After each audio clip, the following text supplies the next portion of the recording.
میاں بیوی کا رشتہ بڑا نازک ہوتا ہے۔ یہ اپنی نزاکت میں دونوں انتہاؤں پر فائز دکھائی دیتا ہے۔ بعض لوگوں کا خیال ہے کہ یہ رشتہ کچے دھاگے سے بھی زیادہ کمزور اور ناپائیدار ہوتا ہے، لیکن بعض افراد اسے اپنی زنجیر سے تعبیر کرتے ہیں، جو نسلوں اور خاندانوں کو آپس میں مربوط و منسلک رکھنے کا وسیلہ بنتی ہے۔ حقیقت کیا ہے؟ اس کے بارے میں حتمی طور پر کوئی فتویٰ صادر نہیں کیا جا سکتا، کیونکہ یہ بندھن بہت ہی نازک اور حساس ہوتا ہے۔ السلام علیکم ناظرین، میں ہوں سعدیہ۔ برائے مہربانی جو میرے چینل پر نئے ہیں وہ جلدی سے چینل کو سبسکرائب کر لیجئے، ایسا نہ ہو کہ کوئی دلچسپ کیس آپ سے مس ہو جائے۔ اور ہاں، ساتھ میں ویڈیو کو لائک بھی فٹافٹ سے کر دیجئے گا اور کمنٹ بھی لازمی سے کیجئے گا، اوکے؟ تو چلیے شروع کرتے ہیں آج کا کیس، جس کا نام ہے سنگ گراں۔ شام کے اخبارات کا اپنا ایک مخصوص مزاج ہوتا ہے۔ ان میں شائع ہونے والی خبریں بڑی چٹپٹی اور مسالے دار ہوتی ہیں۔ اکثر لوگوں کا خیال ہے ایسے اخبارات کے مالکان اپنا اکاؤنٹ اور اخبار کی اشاعت کو بڑھانے کے لیے سیدھی سادی خبروں میں دانستہ مرچ مسالہ لگا کر قارئین کو بے وقوف بنانے کی کوشش کرتے ہیں۔ بعض تو یہاں تک کہتے ہیں ایسے اخبارات کے پبلشرز اپنے کاروبار کو چمکانے کے لیے من گھڑنٹ اور جھوٹی خبریں شائع کرنے سے بھی باز نہیں آتے۔ بہرحال یہ پسند اپنی اپنی، خیال اپنا اپنا والی بات ہے۔ معقولیت کا تقاضا یہ ہے کہ ہر کسی کو ایک ہی لاٹھی سے نہیں ہانکنا چاہیے۔ جس طرح ایک ہاتھ کی تمام انگلیاں برابر نہیں ہوتی، بالکل ویسے ہی تمام لوگ بھی ایک جیسے نہیں ہو سکتے۔ متذکرہ بالا صفات کے حامل اخبارات اور ان کے مالکان یقیناً وجود رکھتے ہیں، لیکن اس بات میں بھی کسی شک و شبہے کی گنجائش نہیں کہ شام کے اخبارات میں بھی بعض ایسے ہیں جو اصول پر سودے بازی نہیں کرتے۔ صحافت کی لاج رکھتے ہوئے وہ دودھ کا دودھ اور پانی کا پانی کے مصداق خبریں شائع کرتے ہیں، اگرچہ ان کی تعداد نسبتاً کم ہے۔ اخبار کھیلنے کے لیے آگے بہت سے مواقع آئیں گے، لہٰذا اس تمہید کے بعد میں اصل واقعے کی طرف رخ کرتا ہوں۔ وہ موسم سرما کا ایک سرد ترین دن تھا۔ کراچی میں موسم سرما صرف جھلک دکھلانے آتا ہے، اس شہر کی عوام کو بتاتا ہے کہ میں بھی ایک موسم ہوں۔ یہاں بسنے والے چونکہ سال کے 11.5 مہینے گرمی میں جلتے ہیں، اس لیے بھی چند روزہ موسم سرما انہیں احساس دلائے بنا نہیں رہتا۔ اس روز میں اپنے دفتر سے اٹھنے کی تیاری کر ہی رہا تھا کہ میری سیکریٹری نے انٹرکام پر اطلاع دی، سر ابھی بھی ایک کلائنٹ آیا ہے۔ تھوڑی دیر پہلے میں اپنی سیکریٹری سے کہہ چکا تھا کہ کاروبار بڑھا لو، میں نکلنے والا ہوں۔ فاروق کا گھر میرے راستے میں پڑتا تھا، وہ اکثر و بیشتر میرے ساتھ ہی گاڑی میں بیٹھ جاتی۔ میں اسے ڈراپ کرتے ہوئے آگے نکل جاتا۔ میں نے دیوار گیر کلاک پر نگاہ ڈالی، اس وقت رات کے 9 بجنے والے تھے۔ 10 بجے گھر پر ایک دیرینہ آشنا سا مجھ سے ملنے کے لیے آ رہا تھا۔ میں نے انٹرکام کے ماؤتھ پیس میں فاروق سے کہا، جو آ گیا ہے اسے آگے پاس کر دو۔ Okay sir. فاروق نے یہ کہتے ہوئے ریسیور رکھ دیا۔ اگلے ہی لمحے متذکرہ کلائنٹ میرے چیمبر میں داخل ہو رہا تھا۔ وہ کل 3 افراد تھے، ایک مرد، ایک عورت اور ایک بچی۔ ظاہر ہے میں نہیں جانتا تھا کہ ان کی آپس میں کیا رشتہ داری ہے۔ مجھے یہ بھی معلوم نہیں تھا کہ عورت یا مرد میں سے میرا کلائنٹ کون ثابت ہونے والا تھا۔ بچی اس ذیل میں نہیں آتی تھی۔ میں نے حسب معمول پیشہ ورانہ مسکراہٹ سے ان کا استقبال کیا اور اپنی میز کے سامنے بچھی کرسیوں کی جانب اشارہ کرتے ہوئے کہا، بیٹھیں۔ وہ بیٹھ گئی، یعنی عورت اور مرد۔ ان کے بیٹھنے کے انداز میں ایک خاص زاویہ پایا جاتا تھا، جس سے مجھے یہ اندازہ قائم کرنے میں کسی دقت کا سامنا نہیں ہوا کہ وہ بہرحال میاں بیوی نہیں تھے۔ میں نے بچی کی طرف دیکھتے ہوئے نرم لہجے میں کہا، آپ بھی بیٹھ جاؤ بیٹا۔ اس بچی کی عمر 3 اور 4 سال کے درمیان رہی ہوگی۔ وہ عورت والی کرسی کا پستہ پکڑے خاموش کھڑی تھی۔ میری مشفقانہ پیشکش کے جواب میں عورت نے اسے ہاتھ سے پکڑ کر خالی کرسی کی جانب گھمایا اور بولی، یہاں بیٹھ جاؤ ارم۔ ارم نامی اس بچی نے چوں کی نہ چاں بڑی فرما برداری سے چڑھ کر کرسی پر بیٹھ گئی اور بچوں کی عمومی نفسیات کے مطابق وہ اپنی دونوں ٹانگوں کو ایک مخصوص انداز میں آگے پیچھے حرکت دینے لگی۔ وہ ایک پرکشش بچی تھی۔ میں اس پر سے نظریں ہٹا کر مرد اور عورت کی جانب متوجہ ہو گیا۔ جی میں آپ کی کیا خدمت کر سکتا ہوں؟ میں نے باری باری انہیں دیکھتے ہوئے کہا۔ وکیل صاحب، بھابھی پروین ایک مصیبت میں گرفتار ہو گئی ہے۔ مرد نے عورت کے تعارف کے ساتھ ہی اپنی آمد کی غرض و غایت بیان کرتے ہوئے بتایا، ہم اسی سلسلے میں آپ کے پاس حاضر ہوئے ہیں۔ اس شخص کا انداز اگرچہ خاصا مہذب اور شائستہ تھا، تاہم میں نے اس کی آمد کے ساتھ ہی اپنے چیمبر میں ایک مخصوص قسم کی بو بھی محسوس کی تھی، جو ظاہر ہے خوشگوار نہیں تھی۔ اس کی عمر 40 کے قریب تھی۔ وہ مناسب صحت اور درمیانے قد کاٹ کا مالک تھا۔ چہرے پر اس نے چھوٹی چھوٹی داڑھی بھی رکھی ہوئی تھی۔ اس کا حلیہ اور وضع قطع امسی تھی۔ میں نے اس کی آنکھوں میں دیکھتے ہوئے سوال کیا، آپ کی تعریف؟ میرا نام فاروق ہے۔ وہ اطمینان سے بولا۔ میں نے اسے مخاطب کرتے ہوئے عورت کی جانب اشارہ کیا اور کہا، فاروق صاحب، آپ کی بھابھی پروین کس قسم کی مصیبت میں گرفتار ہیں اور میں اس سلسلے میں آپ کی کیا مدد کر سکتا ہوں؟ آپ ایک تجربے کار وکیل ہیں۔ وہ توصیفی نظر سے مجھے دیکھتے ہوئے بولا، میں نے ادھر ادھر سے آپ کی بہت تعریف سن رکھی ہے۔ جب انسان پولیس کے ہتھے چڑھ جاتا ہے اور اسے اس عذاب سے نجات پانے کے لیے قانون کی مدد درکار ہوتی ہے تو کسی وکیل ہی کا دروازہ کھٹکھٹاتا ہے، کیونکہ عدالت سے انصاف حاصل کرنے کے لیے آپ کا وسیلہ بہت ضروری ہے۔ میں اس کی مربوط اور معقول باتوں سے خاصا متاثر ہوا، تاہم اس کی شخصیت جس ناگوار بو میں لپٹی محسوس ہو رہی تھی، اس نے طبیعت کو مقدر بھی کیا، مگر میں نے اس سے کوئی استفسار نہ کیا۔ آپ کی بھابھی صاحبہ سے پولیس کو کیا شکایت پیدا ہو گئی ہے؟ میں نے رف پیڈ اپنے سامنے رکھتے ہوئے قلم سنبھال لی، اس کے ساتھ ہی نگاہ اٹھا کر وال کلاک کو بھی دیکھا۔ فاروق نے جواب دیا، پولیس ان سے نہیں بلکہ ان کے شوہر شاکر سے خفا ہو گئی ہے۔ اوہ، میں نے چونک کر اس کی طرف دیکھا۔ اس کا مطلب ہے آپ کا بھائی مصیبت میں مبتلا ہے۔ شاکر میرا سگا بھائی تو نہیں، لیکن ہم دونوں دوست بھائیوں سے زیادہ ایک دوسرے کا خیال رکھتے ہیں، فاروق نے بوجھل آواز میں بتایا۔ جب سے پولیس نے شاکر کو گرفتار کیا ہے، بھابھی پروین کے ساتھ ہی میں بھی سخت پریشان ہوں۔ ابھی تک پروین نامی اس عورت نے ایک لفظ بھی ادا نہیں کیا تھا، جبکہ اس معاملے میں سب سے زیادہ متعلق وہی تھی۔ میں نے براہ راست اسے مخاطب کرتے ہوئے پوچھا، پروین بی بی، پولیس نے آپ کے شوہر کو کس جرم میں گرفتار کیا ہے؟ پروین کی عمر کا اندازہ میں نے 35 کے نزدیک قائم کیا۔ وہ فربا بدن کی مالک ایک سانولی عورت تھی۔ چہرے کے نقوش اگرچہ حسن کے اعلیٰ معیار پر پورے نہیں اترتے تھے، تاہم ان میں ایک تیکھا پن اور مخصوص کشش ضرور پائی جاتی تھی۔ اس نے اپنی موٹی موٹی آنکھوں سے مجھے دیکھا اور چند لمحات تک متذبذب رہنے کے بعد بولی، پولیس نے شاکر کو چوری اور قتل کے الزام میں اٹھایا ہے۔ اوہ، میں نے گہری سانس خارج کی اور رف پیڈ پر قلم گھسنے لگا۔ 10 سیکنڈ کے توقف کے بعد میں نے اس سے پوچھا، یہ کب کی بات ہے؟ اس نے انگلیوں پر دنوں کا شمار کرتے ہوئے جواب دیا، 4 دن ہو گئے ہیں اس واقعے کو، یعنی تمہارے شوہر کی گرفتاری 12 جنوری کو عمل میں آئی تھی۔ میں نے اس کے بتائے ہوئے حساب کی روشنی میں کہا۔ اس نے اس بات میں گردن ہلائی۔ میں نے پوچھا، تمہارے شوہر پر کیا چرانے اور کس کو قتل کرنے کا الزام ہے؟ وہ جواب دینے سے پہلے گہری سوچ میں ڈوب گئی۔ مجھے یوں محسوس ہوا جیسے وہ فیصلہ کرنے کی کوشش کر رہی ہو کہ اسے کیا بتانا چاہیے اور کیا نہیں۔ تھوڑے تأمل و تفکر کے بعد اس نے کہا، شاکر پر شہر کے معروف کالم نویس سحر بخاری کی بیوی نازنین کے قتل کا الزام عائد کیا گیا ہے۔ میں حیرت بھری نظر سے پروین کو تکنے لگا۔ سحر بخاری کے نام سے میں بخوبی واقف تھا۔ وہ شام کے ایک اخبار میں بڑے دھواں دھار سیاسی کالم لکھا کرتا تھا۔ اخبار کے نام کا یہاں پر ذکر کرنا مناسب نہیں۔ کسی بھی اخبار کا کالم نویس بہت طاقتور ہوتا ہے، خصوصاً سیاسی کالم لکھنے والا۔ سحر بخاری کی بیوی اگر قتل ہو گئی تھی اور الزام شاکر پر آ رہا تھا تو اس کا یہی مطلب تھا، یہ کیس خاصا کانٹے دار ثابت ہوتا۔ میں نے پیڈ پر چند مختصر نوٹس لیے اور پروین کی طرف دیکھتے ہوئے پوچھا، چوری کے بارے میں آپ نے کچھ نہیں بتایا؟ پولیس کے مطابق شاکر چوری کی نیت سے سحر بخاری کے بنگلے میں گھسا تھا، وہ ٹھہرے ہوئے مگر بوجھل لہجے میں بتانے لگی۔ اس نے بنگلے میں داخل ہونے کے بعد کسی طرح بیڈ روم تک رسائی حاصل کر لی، قیمتی زیورات اور ایک کثیر رقم سیف میں رکھی تھی۔ اس نے اپنی تکنیک کو بروئے کار لا کر مذکورہ سیف کھول لیا، لیکن اس کی بدقسمتی کہ وہ طلائی زیورات والے باکس اور نقدی لے کر وہاں سے فرار ہونے ہی والا تھا کہ مقتولہ نازنین کی آنکھ کھل گئی جو اسی بیڈ روم میں سو رہی تھی۔ وہ لمحے بھر کو سانس لینے کے لیے متوقف ہوئی، پھر سلسلہ بیان کو آگے بڑھاتے ہوئے بولی، نازنین نے کسی اجنبی کو اپنے بیڈ روم میں پراسرار حرکات کرتے دیکھا تو خوف کے مارے اس نے چیخنا شروع کر دیا۔ اس کی چیخو پکار پر سحر بخاری بھی بیڈ روم کی طرف لپکا۔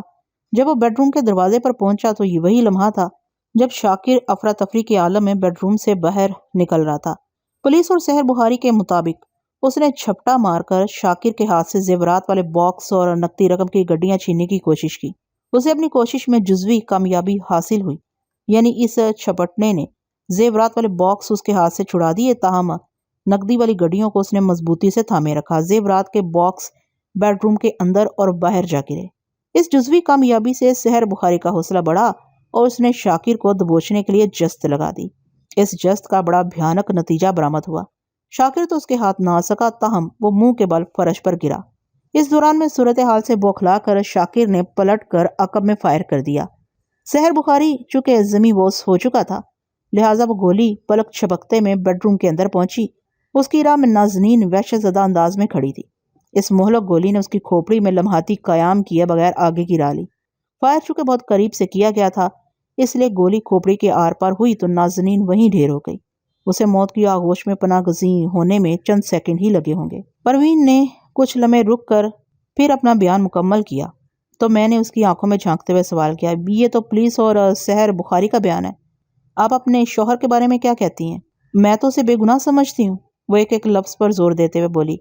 یعنی شاکر نے قتل کیا ہے اور نہ ہی چوری؟ میں نے بدستور اس کی آنکھوں میں دیکھتے ہوئے کہا۔ مجھے پورا یقین ہے شاکر قاتل نہیں ہو سکتا، وہ مضبوط لہجے میں بولی۔ میں نے استفسار جاری رکھا، اور اب چور؟ وہ جز بز ہو کر رہ گئی۔ چوری اور ہیرا پھیری کی عادت تو ہے اس میں۔ یعنی آپ یہ کہنا چاہتی ہیں کہ آپ کے شوہر نے سحر بخاری کے گھر سے رقم چرائی ہے؟ اس سے پہلے کہ وہ میرے سوال کے جواب میں کچھ کہتی، فاروق بول اٹھا۔ وکیل صاحب، بات دراصل یہ ہے کہ شاکر چھوٹی موٹی ہیرا پھیریوں میں تو ملوث رہا ہے، اور ایک آدھ چوری بھی اس کے ریکارڈ پر موجود ہے، لیکن یقین مانے اس نے سحر بخاری کی بیوی کو قتل کیا ہے، اور نہ ہی اس نے سیف میں سے کوئی رقم چرائی ہے۔ وہ لمحے بھر کو رکا، پھر اضافہ کرتے ہوئے بولا، پتہ نہیں سحر بخاری اس بیچارے کو کیوں پھانسنا چاہتا ہے؟ تم اتنا پر یقین کیوں ہو کہ تمہارے دوست نے چوری کی اور نہ ہی قتل؟ میں شاکر کو اچھی طرح جانتا ہوں، اس نے کہا، وہ اتنا بہادر اور نڈر بھی نہیں ہے۔ میں نے پوچھا، سحر بخاری اور پولیس والے کتنی رقم کے چوری ہونے کی بات کر رہے ہیں؟ 1,50,000 روپے، اس نے دونوں ہاتھ پھیلاتے ہوئے جواب دیا، یعنی پورے 1.5 لاکھ۔ اوہ، میں نے چونک کر اس کی طرف دیکھا اور کہا، یہ تو واقعی اچھی خاصی رقم ہے، اگر شاکر نے اتنا لمبا ہاتھ مارا ہوتا تو مجھ سے نہ چھپاتا، فاروق نے کہا۔ پروین بولی، وکیل صاحب، میری درخواست ہے کہ آپ شاکر سے مل لیں، وہ آپ کو اس واقعے کے بارے میں زیادہ تفصیل سے بتا سکے گا۔ اس سے تو میں ضرور ملوں گا، میں نے کہا، تم دونوں اس معاملے کے حوالے سے مزید جو کچھ جانتے ہو وہ بتا دو، لیکن ایک منٹ۔ میں نے دیوار گیر کلاک کی جانب دیکھتے ہوئے انٹرکام کا ریسیور اٹھا لیا۔ اس وقت رات کے 9:30 بج رہے تھے، مجھے آج 10 بجے تک گھر پہنچ جانا تھا، لیکن کلائنٹ کو بیچ منجھ دھار کے چھوڑ دینا بھی مجھے گوارا نہ تھا۔ میں نے فاروق سے کہا کہ وہ میرے گھر کا نمبر ملا دے۔ تھوڑی دیر بعد میں اپنے گھر میں بات کر رہا تھا، میرے جس دیرینہ شناسا کو ملاقات کے لیے آنا تھا وہ ابھی تک گھر نہیں پہنچا تھا۔ میں نے گھر والوں کو بتا دیا کہ مجھے آنے میں آدھا پونا گھنٹہ تاخیر ہو جائے گی۔ ریسیور کریڈل کرنے کے بعد میں فاروق اور پروین کی جانب متوجہ ہو گیا۔ انہوں نے آئندہ آدھے گھنٹے میں باری باری شاکر اور اس واقعے کے بارے میں مجھے بتایا۔ میں نے ان کی گفتگو کے تمام اہم پوائنٹس نوٹ کر لیے۔ اس کیس کی سماعت کے دوران میں ان نکات کا گاہے گاہے تذکرہ ہوگا۔ آخر میں پروین نے مجھ سے پوچھا، وکیل صاحب، کیا آپ ابھی شاکر سے ملنے جائیں گے؟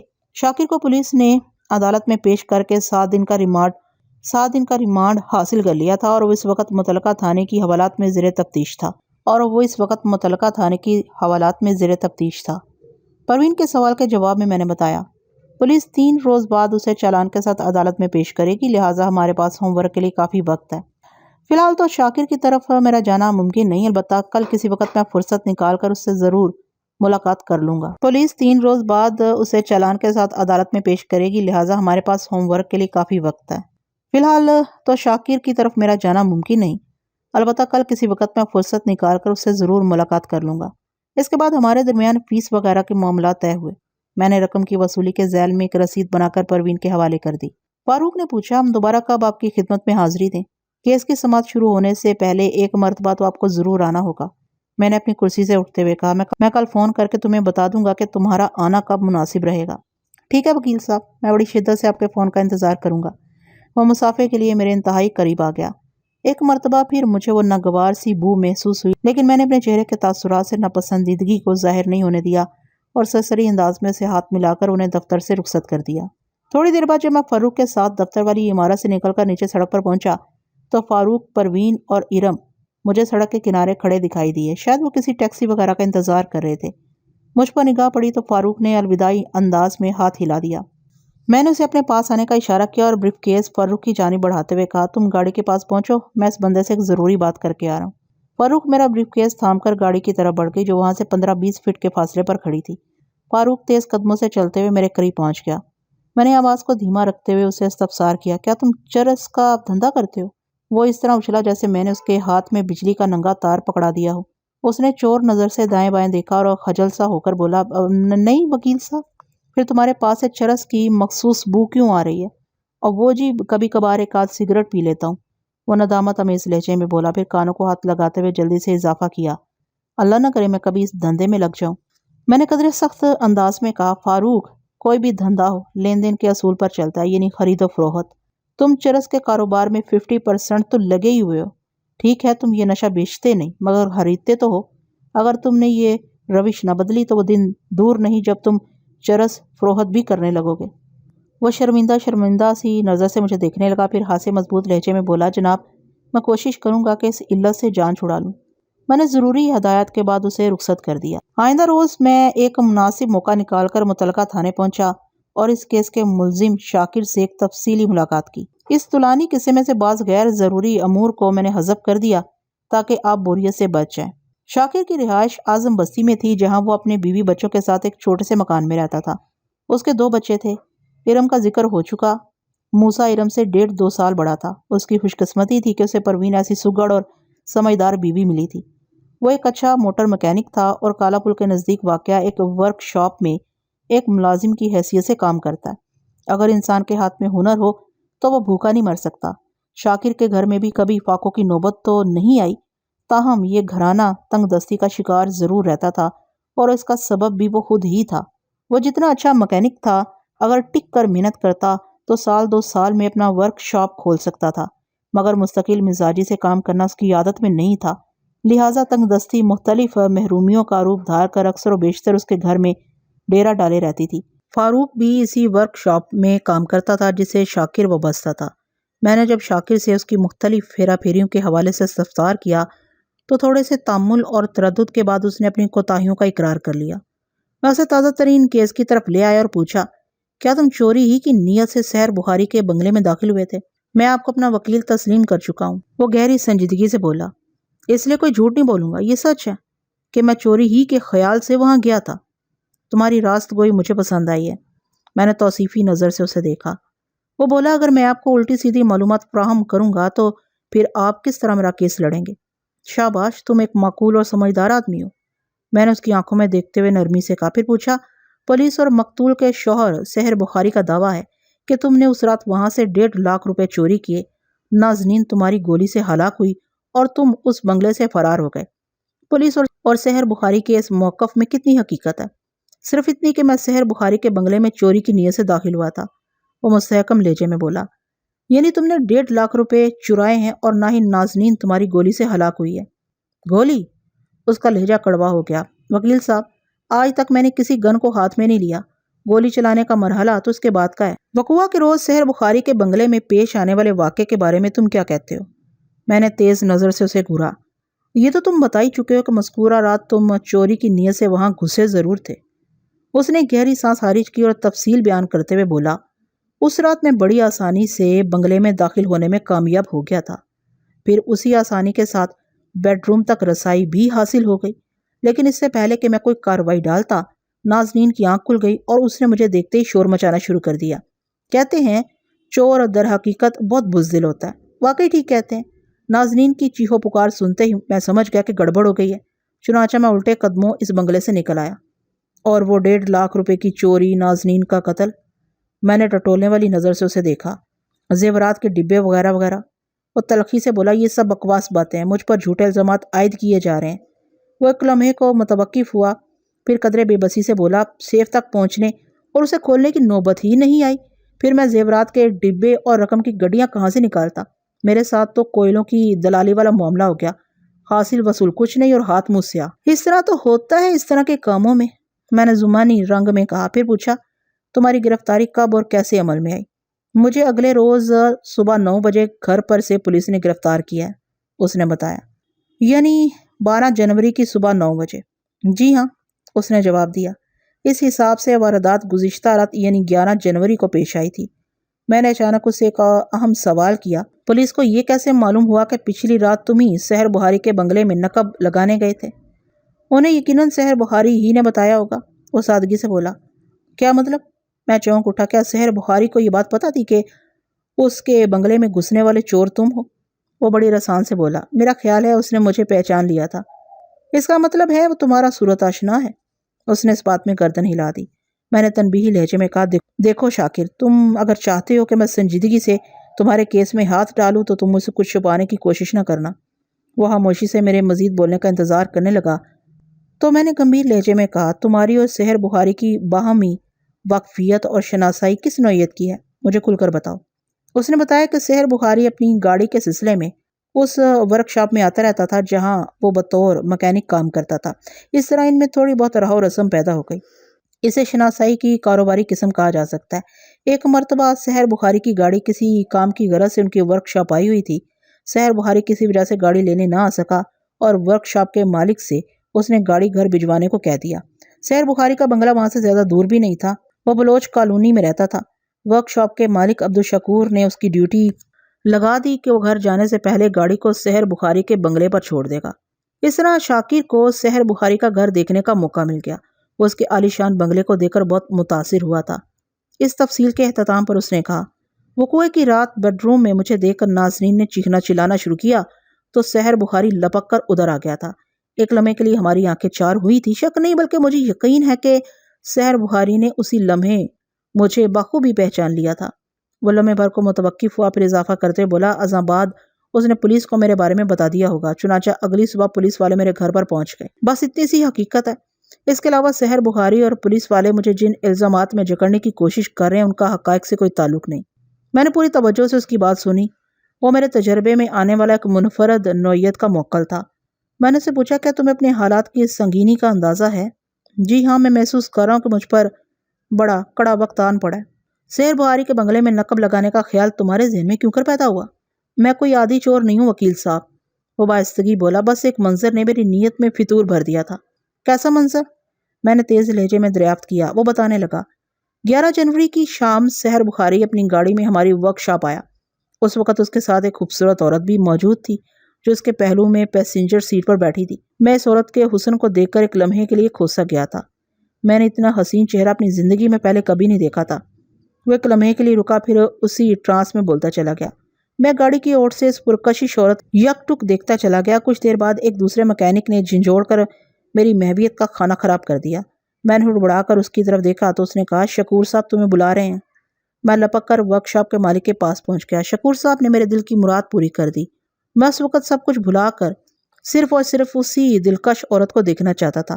شکور صاحب نے مجھ سے کہا کہ میں جا کر سحر بخاری کی گاڑی کا فالٹ چیک کروں۔ گاڑی کی ڈکی کے ساتھ کوئی مسئلہ ہو گیا تھا، وہ بند ہونے میں نخرے دکھا رہی تھی۔ اس نے ایک طویل سانس کھینچی۔ میں کشاں کشاں سحر بخاری کی گاڑی کی سمت بڑھا اور ڈکی کے ساتھ مصروف ہو گیا۔ میں ڈکی کو چیک کرنے کے علاوہ اس عورت کو بھی جھانک رہا تھا۔ اس زاویے سے ان دونوں کی پوست مجھے دکھائی دے رہی تھی۔ اسی تاکہ جھانکی کے دوران میں نے وہ منظر دیکھا جس کا میں نے آپ سے ذکر کیا۔ اس منظر نے میرا دماغ خراب کر دیا۔ وہ خاموش ہو کر دونوں ہاتھوں سے سر کو تھام کر گہری گہری سانسیں لینے لگا۔ میں نے کہا، اب اس دماغ خراب کر دینے والے منظر کی تفصیل بھی بتا دو۔ اس نے بتایا، میں نے دیکھا سحر بخاری اپنے گھٹنوں پر ایک سیاہ بریف کیس رکھے اس حسینہ سے رازدارانہ انداز میں باتیں کر رہا تھا۔ پتہ نہیں اس عورت نے سحر بخاری سے کیا کہا کہ اس نے بڑی احتیاط سے بریف کیس کھول لیا۔ میں تجسس کے ہاتھوں مجبور ہو کر فل ٹائم ان کی جانب متوجہ ہو گیا۔ سحر بخاری نے بریف کیس کو پوری طرح نہیں کھولا تھا۔ آدھ کھلے بریف کیس میں سے اس نے ایک طے شدہ کاغذ نکال کر اس خوبرو عورت کی جانب بڑھا دیا۔ جب وہ مذکورہ کاغذ کو بریف کیس میں سے نکال رہا تھا تو میری نگاہ ایک لمحے کے لیے بریف کیس کے اندر جھانک آئی۔ اس نیموا بریف کیس میں نے ہیجان خیز نظارہ دیکھا۔ بریف کیس نوٹوں کی گڈیوں سے بھرا ہوا تھا۔ اتنی بڑی رقم کو یکجا دیکھ کر میرے اندر ہلچل مچ گئی۔ مجھے نہیں معلوم تھا گڈیوں کی صورت میں وہ کل کتنی رقم ہوگی، مگر اس وقت بڑی شدت سے میرے دل میں یہ خواہش انگڑائیاں لے رہی تھی کہ کیسے بھی ہو مجھے یہ دولت حاصل کرنا چاہیے۔ چنانچہ اس دولت کے حصول کے لیے تم سحر بخاری کے بنگلے میں گھس گئے۔ وہ سنی انسنی کرتے ہوئے اپنی ہی دھن میں بولتا چلا گیا۔ وکیل صاحب، دولت کسے اچھی نہیں لگتی؟ مجھے اس وقت نوٹوں کی وہ گڈیاں کچھ زیادہ ہی اچھی لگ رہی تھیں۔ میرے ذہن نے کہا کہ اس بھلی شے کو فوراً حاصل کر لینا چاہیے۔ ذہن کے فیصلے پر فوری عمل ممکن نہیں تھا۔ اتنے افراد کی موجودگی میں اگر میں چھینا چھپٹی کی کوئی کارروائی کرتا تو جلد یا بددیر گرفت میں ضرور آ جاتا۔ پھر سونے پر سہاگا یہ کہ اسی وقت شکور صاحب نے آواز دے کے مجھے اپنے پاس بلا لیا۔ ڈکی کا مسئلہ میں نے حل کر دیا تھا، لہٰذا دوبارہ اس طرف جانے کا سوال ہی نہیں تھا۔ میں نے شکور صاحب کی بات سنی۔ اس دوران میں سحر بخاری اپنی گاڑی کے ساتھ روانہ ہو گیا۔ وہ گاڑی جس کی پیسنجر سیٹ پر ایک طرح دار حسینہ براجمان تھی۔ سحر کی بیوی نے تو پتہ نہیں اپنا نام نازنین کیوں رکھا تھا، ایسے نام تو گاڑی میں بیٹھی جیسی عورتوں کے لیے ہونا چاہیے۔ اس کے تبصرے نے بڑے واضح انداز میں مجھے بتا دیا کہ وہ مقتولہ نازنین کا بھی صورت آشنا تھا۔ اس کے باوجود بھی میں نے پوچھ لیا، یہ بھی تو ہو سکتا ہے وہ طرح دار حسینہ سحر بخاری کی بیوی نازنین ہی ہو؟ نہیں جناب، وہ قطعیت سے بولا، نازنین ایک دو مرتبہ گاڑی میں بیٹھ کر سحر بخاری کے ساتھ ہمارے ورکشاپ میں آ چکی تھی، لہٰذا میں دلکش عورت کو نازنین ہرگز نہیں سمجھ سکتا۔ اچھا خیر، آگے بتاؤ کیا ہوا؟ میں نے پوچھا۔ اس نے بتایا سحر بخاری کے جانے کے بعد میں مسلسل رقم سے بھرے ہوئے بریف کیس کے بارے میں سوچتا رہا۔ ذہن میں جب ایک ہی سوچ گھر کر جائے تو انسان اس کے زیر اثر کوئی قدم اٹھانے پر مجبور ہو ہی جاتا ہے۔ میں بھی اس فیصلے تک پہنچنے میں کامیاب ہو گیا کہ وہ کثیر رقم حاصل کرنے کے لیے مجھے سحر بخاری کے بنگلے میں گھس جانا چاہیے۔ وہ ذرا دیر کو خاموش ہوا، پھر بات کو آگے بڑھاتے ہوئے بولا، اب مجھے احساس ہو رہا کہ میں ان لمحات میں شیطان کے زیر اثر آ گیا تھا۔ میری اپنی سوچ اور عقل پر اس کا قبضہ تھا، لیکن اس وقت میں یہ سب کچھ سوچنے کے قابل نہیں تھا۔ شیطان مجھے آسانیاں دکھا کر اس کام کے لیے اکسا رہا تھا۔ وہ بنگلہ اور اس کی لوکیشن میری دیکھی والی تھی۔ مجھے یقین ہو گیا میں بآسانی اس رقم کو حاصل کرنے میں کامیاب ہو جاؤں گا۔ پھر میں سحر بخاری کے بنگلے میں چوری کی نیت سے گھس گیا۔ اس نے ایک ٹھنڈی آہ بھری اور خاموش ہو گیا۔ ہارا ہوا جواری اور پٹا ہوا کماری اس قسم کی آہیں بھرنے کے بجائے اور کر بھی کیا سکتا ہے۔ میں نے ضروری کاغذات اور وکالت نامے پر ملزم شاکر کے دستخط لیے اور اٹھ کر کھڑا ہو گیا۔ وہ امید بھری نظر سے مجھے دیکھتے ہوئے بولا، وکیل صاحب، میں نے سب کچھ کھول کر آپ کو بتا دیا ہے۔ مجھے یقین ہے آپ مجھے اس مصیبت سے نکالنے کی پوری کوشش کریں گے۔ میں نے تسلی آمیز انداز میں کہا، تمہیں فکر مند ہونے کی ضرورت نہیں۔ انشاءاللہ میں تمہیں انصاف دلانے کے لیے اپنی پیشہ ورانہ صلاحیتوں کا بھرپور استعمال کروں گا۔ پھر میں نے اس سے تشفی آمیز انداز میں مصافحہ کیا اور اسے تھانے کے حوالات میں چھوڑ کر وہاں سے رخصت ہو گیا۔ ریمانڈ کی مدت پوری ہونے کے بعد پولیس نے عدالت میں چالان پیش کر دیا۔ استغاثہ کی طرف سے میرے موکل کے خلاف بڑا مضبوط کیس دائر کیا گیا تھا۔ اس کے مطابق ملزم شاکر ایک بہت ہی خطرناک شخص تھا۔ 11 جنوری کی رات وہ چوری کی نیت سے مقتول نازنین کے بنگلے میں گھسا۔ یہ بنگلہ اس کے لیے اجنبی نہیں تھا، وہ پہلے بھی یہاں آ چکا تھا، لہٰذا وہ بنگلے کے بارے میں بہت کچھ جانتا تھا۔ اسی واقفیت کے باعث اسے معلوم ہو گیا ہوگا کہ قیمتی زیورات اور رقم کہاں رکھی ہے، چنانچہ وہ سیدھا اسی بیڈ روم میں پہنچا جس کے اندر موجود سیف میں طلائی زیورات کے ڈبے اور نقدی رکھی تھی۔ استغاثہ نے ملزم کو ایک عادی اور ماہر چور بتاتے ہوئے الزام لگایا تھا کہ اسے سیف کھولنے میں کسی قسم کی دشواری کا سامنا نہیں کرنا پڑا۔ اس نے وہاں رکھی ہوئی 1.5 لاکھ کی کثیر رقم اور طلائی زیورات کے باکس سیف سے نکال لیے، مگر یہاں پر اس کی قسمت ساتھ چھوڑ گئی۔ حالات کی ایک دشمنانہ کروٹ نے اس کی راہ کھوٹی کر دی۔ مذکورہ بیڈ روم میں مقتولہ نازنین سو رہی تھی۔ جب ملزم اپنا کام کر کے وہاں سے رخصت ہونے لگا تو اچانک نازنین کی آنکھ کھل گئی۔ اس نے اپنی خوابگاہ میں کسی اجنبی کو دیکھا تو مارے خوف کے اس کی چیخ نکل گئی۔ ملزم جو طلائی زیورات کے باکس اور رقم کی گڈیاں سمیٹ کر وہاں سے فرار ہو رہا تھا، اس دلدوز چیخ نے اسے بوکھلا دیا۔ پیچھے پلٹ کر دیکھنے کا تو سوال ہی پیدا نہیں ہوتا تھا، لہٰذا اس نے مال مسروقہ سمیت باہر کی سمت دوڑ لگا دی۔ مقتولہ کی چیخو پکار سن کر اس کا شوہر سحر بخاری بیڈ روم کی جانب لپکا۔ ان لمحات میں ملزم بیڈ روم سے نکل رہا تھا۔ ایک لمحے کے لیے دونوں کی نگاہیں ملی اور اسی ایک لمحے میں سحر بخاری نے ملزم کو پہچان لیا۔ اس کے ہاتھوں میں زیورات کے باکس اور رقم کی گڈیاں دیکھ کر اسے صورتحال کو سمجھنے میں کسی دقت کا سامنا نہیں ہوا۔ وہ جان گیا موٹر مکینک اس کے بنگلے میں نقب لگا کر فرار ہونے کی کوشش کر رہا ہے۔ نازنین کی وحشت زدہ چیخ نے اسے مزید تشویش میں مبتلا کر رکھا تھا، لہٰذا وہ میکانیکی انداز میں ملزم پر جھپٹ پڑا۔ سحر بخاری نے ملزم کو پکڑنے کی کوشش کی تھی، مگر ملزم اس سے زیادہ پھرتیلا ثابت ہوا۔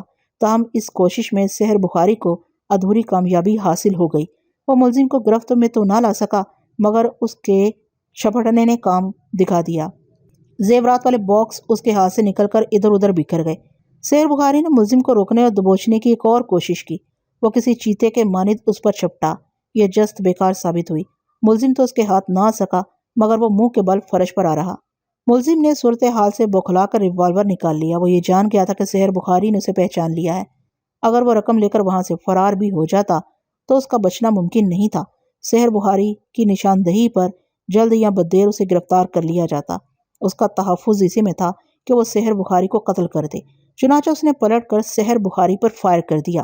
اس دوران میں جست لگاتے ہوئے سحر بخاری زمین بوس ہو چکا تھا، لہٰذا ریوالور سے چلنے والی گولی نے اس کا تو کچھ نہ بگاڑا، مگر نازنین کی زندگی کو چاٹ گئی۔ وہ بیڈ روم کے اندر دروازے کے پاس کھڑی یہ چھینا چھپٹی دیکھ رہی تھی۔ ملزم کا نشانہ ہتا ہوا تو گولی سحر بخاری کے بجائے نازنین کو جا لگی۔ گولی اس کی کھوپڑی کو توڑتے ہوئے نکل گئی تھی، لہٰذا وہ موقع پر ہی ہلاک ہو گئی۔ استغاثہ کی طویل ترین رپورٹ میرے موکل کے بیان سے لگانی کھاتی تھی۔ ملزم شاکر نے پولیس کو بھی وہی بیان دیا تھا جو حقائق اس نے مجھے بتائے تھے۔ استغاثہ نے سحر بخاری کے تعاون سے کہانی کے آخری باب میں بڑی خطرناک رنگ آمیزی کر کے اس کے انجام کو بدل ڈالا تھا۔ اب مجھے صورتحال کی حقیقت کو منظر عام پر لانا تھا۔ میں نے اس سلسلے میں ضروری تیاری کر لی تھی۔ اب ذرا پوسٹ مارٹم کی رپورٹ کا ذکر بھی ہو جائے۔ اس رپورٹ کے مطابق مقتول نازنین کی موت 11 جنوری کی رات 11 اور 12 بجے کے درمیان واقع ہوئی تھی۔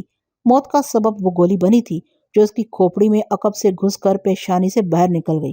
گولی لگنے اور اسے موت کی آغوش میں جانے کے درمیان چند سیکنڈ کا فاصلہ حائل تھا، یعنی اس کی موت فوراً ہی واقع ہو گئی تھی۔ جج کی آمد سے پہلے میں نے استغاثہ، پوسٹ مارٹم کی رپورٹ اور دیگر ضروری کاغذات کی کاپیاں حاصل کر لی، جن میں فنگر پرنٹس کی رپورٹ بھی شامل تھی۔ اس روز میں ذرا جلدی عدالت پہنچ گیا، لہٰذا مجھے ان کاغذات کے مطالعے کے لیے اچھا خاصا وقت مل گیا۔ جج کرسی انصاف پر آ کر بیٹھا تو میں نے اپنے وکالت نامے کے ساتھ ملزم کی درخواست ضمانت بھی پیش کر دی۔ قتل کے ملزم کی ضمانت بڑی مشکل سے ہوتی ہے، چنانچہ مجھے اپنے مقصد میں کامیابی حاصل نہ ہو سکی۔ جج نے آئندہ پیشی کی تاریخ دے کر عدالت برخاست کر دی۔ ملزم شاکر کو جوڈیشنل ریمانڈ پر جیل بھیج دیا گیا۔ اس کارروائی نے ملزم کی بیوی پروین کو حادثہ افسردہ کر دیا۔ میں عدالت کے کمرے سے باہر نکلا تو وہ میرے قریب آ گئی۔ حسب معمول فاروق بھی اس کے ساتھ تھا، تاہم ارم کو وہ آج گھر پر چھوڑ کر آئی تھی۔ اور وکیل صاحب، آپ نے تو کچھ بھی نہیں کیا، وہ شاکی لہجے میں بولی۔ کیا کیس ختم ہو گیا؟ میں نے اسے پوچھا۔ وہ الجھن زدہ نظر سے مجھے دیکھنے لگی۔ میں نے نرم لہجے میں اسے سمجھانے کی کوشش کی۔ پروین بی بی، آج اس کیس کا پہلا دن تھا، یعنی میرا کام آج سے شروع ہوا ہے، اور آپ پہلے ہی مرحلے پر اتنی مایوس ہو گئی ہیں۔ میں اس کیس میں کیا کرتا ہوں یہ تو آگے چل کر پتہ چلے گا۔ بھابھی، آپ حوصلہ رکھیں، سب ٹھیک ہو جائے گا، فاروق نے اسے تسلی دیتے ہوئے کہا۔ بیگ صاحب ماشاءاللہ بہت تجربے کار وکیل ہیں، یہ تو ہماری خوش قسمتی ہے کہ یہ شاکر کا کیس لڑنے پر تیار ہو گئے۔ شاکر بے گناہ ہے، آپ فکر نہ کریں، انشاءاللہ وہ بہت جلد بری ہو جائے گا۔ فاروق آج خاصا چمکا ہوا دکھائی دے رہا تھا۔ میری طرف آنے کے لیے لگتا تھا وہ گھس گھس کر نہایا۔ لباس بھی اس نے اچھلا پہن رکھا تھا۔ اس نے کوشش کی تھی کہ میں کوئی ناگوار بو محسوس نہ کروں۔ واقعی آج مجھے اس کے قرب سے وہ مخصوص ناگوار بو محسوس نہیں ہو رہی تھی، لیکن چونکہ اس کی شخصیت کے حوالے سے مذکورہ بو میری یادداشت میں محفوظ ہو چکی تھی، لہٰذا کچھ احساس بہرحال مجھے ہو رہا تھا۔ یہ میرے احساسات کا عین فطری رد عمل تھا۔ پروین نے میری طرف دیکھتے ہوئے کہا، وکیل صاحب، وہ لوگ شاکر کو اپنے ساتھ جیل لے گئے ہیں، وہاں تو اس پر بہت زیادہ ظلم کیا جائے گا۔ ایسی کوئی بات نہیں، میں نے کہا، وہ تھانے کی بنسبت وہاں آرام سے رہے گا۔ اگر اس کے ساتھ کوئی تھوڑی بہت سختی روا رکھی بھی گئی تو وہ تھانے والے سلوک کے پہاڑ کے سامنے رائی سے زیادہ اہمیت کی حامل نہیں ہوگی۔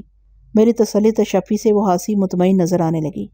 میں گزشتہ چند روز کے دوران میں سحر بخاری کے بارے میں اچھی خاصی معلومات حاصل کر چکا تھا۔ اس حصول میں سب سے زیادہ بڑا ذریعہ جو تھا وہ فاروق ہی تھا۔ وہ اپنے دیرینہ دوست کی خاطر جی جان سے محنت کر رہا تھا، جس کے نتیجے میں سحر بخاری کی زندگی کے کئی پہلو کھل کر میرے سامنے آ گئے تھے۔ وہ شام کے ایک معروف اخبار میں کالم نویسی کے ساتھ ٹی وی کے لیے بھی کام کرتا تھا۔ اس کے لکھے ہوئے چھوٹے موٹے 2-3 ڈرامے اور دیگر پروگرام ٹیلی کاسٹ ہو چکے تھے۔ اس نے بچوں کے لیے چند دلچسپ کھیل بھی لکھے تھے، جنہیں بہت مقبولیت بھی حاصل ہوئی۔ گویا وہ شو بزنس اور صحافت سے بیک وقت منسلک تھا۔ ملزم شاکر نے مجھے بتایا تھا کہ وقوعے کی شام اس نے سحر بخاری کی گاڑی میں ایک حسین و جمیل عورت کو بڑے رازدارانہ انداز میں سحر بخاری سے باتیں کرتے دیکھا تھا۔ مجھے یقین تھا اس عورت کا تعلق بھی شو بز ہی سے ہوگا۔ اب میں فاروق کے ذریعے مذکورہ عورت کے بارے میں بھی تفصیلی معلومات حاصل کرنا چاہتا تھا۔ آئندہ پیشی میں لگ بھگ 10 دن کا وقفہ تھا۔ یہ وقت مجھے کیش کرنا تھا۔ میں نے اس سے کہا، فاروق، آج شام میں تم میرے دفتر آ جاؤ، مجھے تم سے چند ضروری باتیں کرنا ہے۔ وہ بے اختیار پروین کی طرف دیکھنے لگا۔ میں نے کہا، انہیں ساتھ لانے کی ضرورت نہیں۔ وہ ایک گہری سانس لیتے ہوئے بولا، ٹھیک ہے، میں حاضر ہو جاؤں گا۔ میں انہیں رخصت کر کے اپنی گاڑی کی سمت بڑھ گیا۔ اس روز حسب وعدہ فاروق دفتر میں مجھ سے ملنے کے لیے آیا۔ میں نے 10 منٹ تک اس سے ملاقات کی اور ضروری ہدایات دے کر رخصت کر دیا۔ اگلی پیشی پر عدالت کی باقاعدہ کارروائی کا آغاز ہوا۔ اس روز عدالت کے کمرے میں نسبتاً زیادہ رش تھا۔ جج نے فرد جرم پڑھ کر سنائی۔ میرے پڑھائے ہوئے سبق کے مطابق ملزم شاکر نے صحت جرم سے صاف انکار کر دیا۔ اس کے بعد ملزم کا حلفیہ بیان عدالت کے ریکارڈ پر لایا گیا۔ اس بیان میں وہ تمام باتیں شامل تھیں جو میرے موکل نے مجھے بتائی تھیں۔ اسی سے ملتا جلتا بیان اس نے پولیس کو بھی دیا تھا۔ ملزم کا بیان ریکارڈ ہو چکا تو وکیل استغاثہ جرا کے لیے اس کے قریب پہنچ گیا۔ اس نے کھنکار کر گلا صاف کیا اور ملزم کی آنکھوں میں آنکھیں ڈالتے ہوئے مستفسرانہ ہوا، مسٹر شاکر، کیا تم معزز عدالت کو بتاؤ گے کہ مقتول کے گھر میں کی جانے والی چوری کا نمبر کیا تھا؟ وکیل استغاثہ نے چھوٹتے ہی بڑا ٹیڑھا سوال کر دیا تھا۔ عدالت کے کمرے میں ملزم کی حیثیت سب سے زیادہ قابل رحم ہوتی ہے۔ حلفیہ بیان کے بعد اسے کچھ کہنے، کوئی اعتراض اٹھانے کا حق نہیں ہوتا۔ اسے وکیل استغاثہ اور دیگر لوگوں کے استفسارات کے جوابات دینا ہوتے ہیں، اور وہ بھی نہایت ہی صبر و سکون کے ساتھ۔ اس کا مشتعل ہونا بجائے خود اس کے حق میں نقصان دہ ثابت ہوتا ہے۔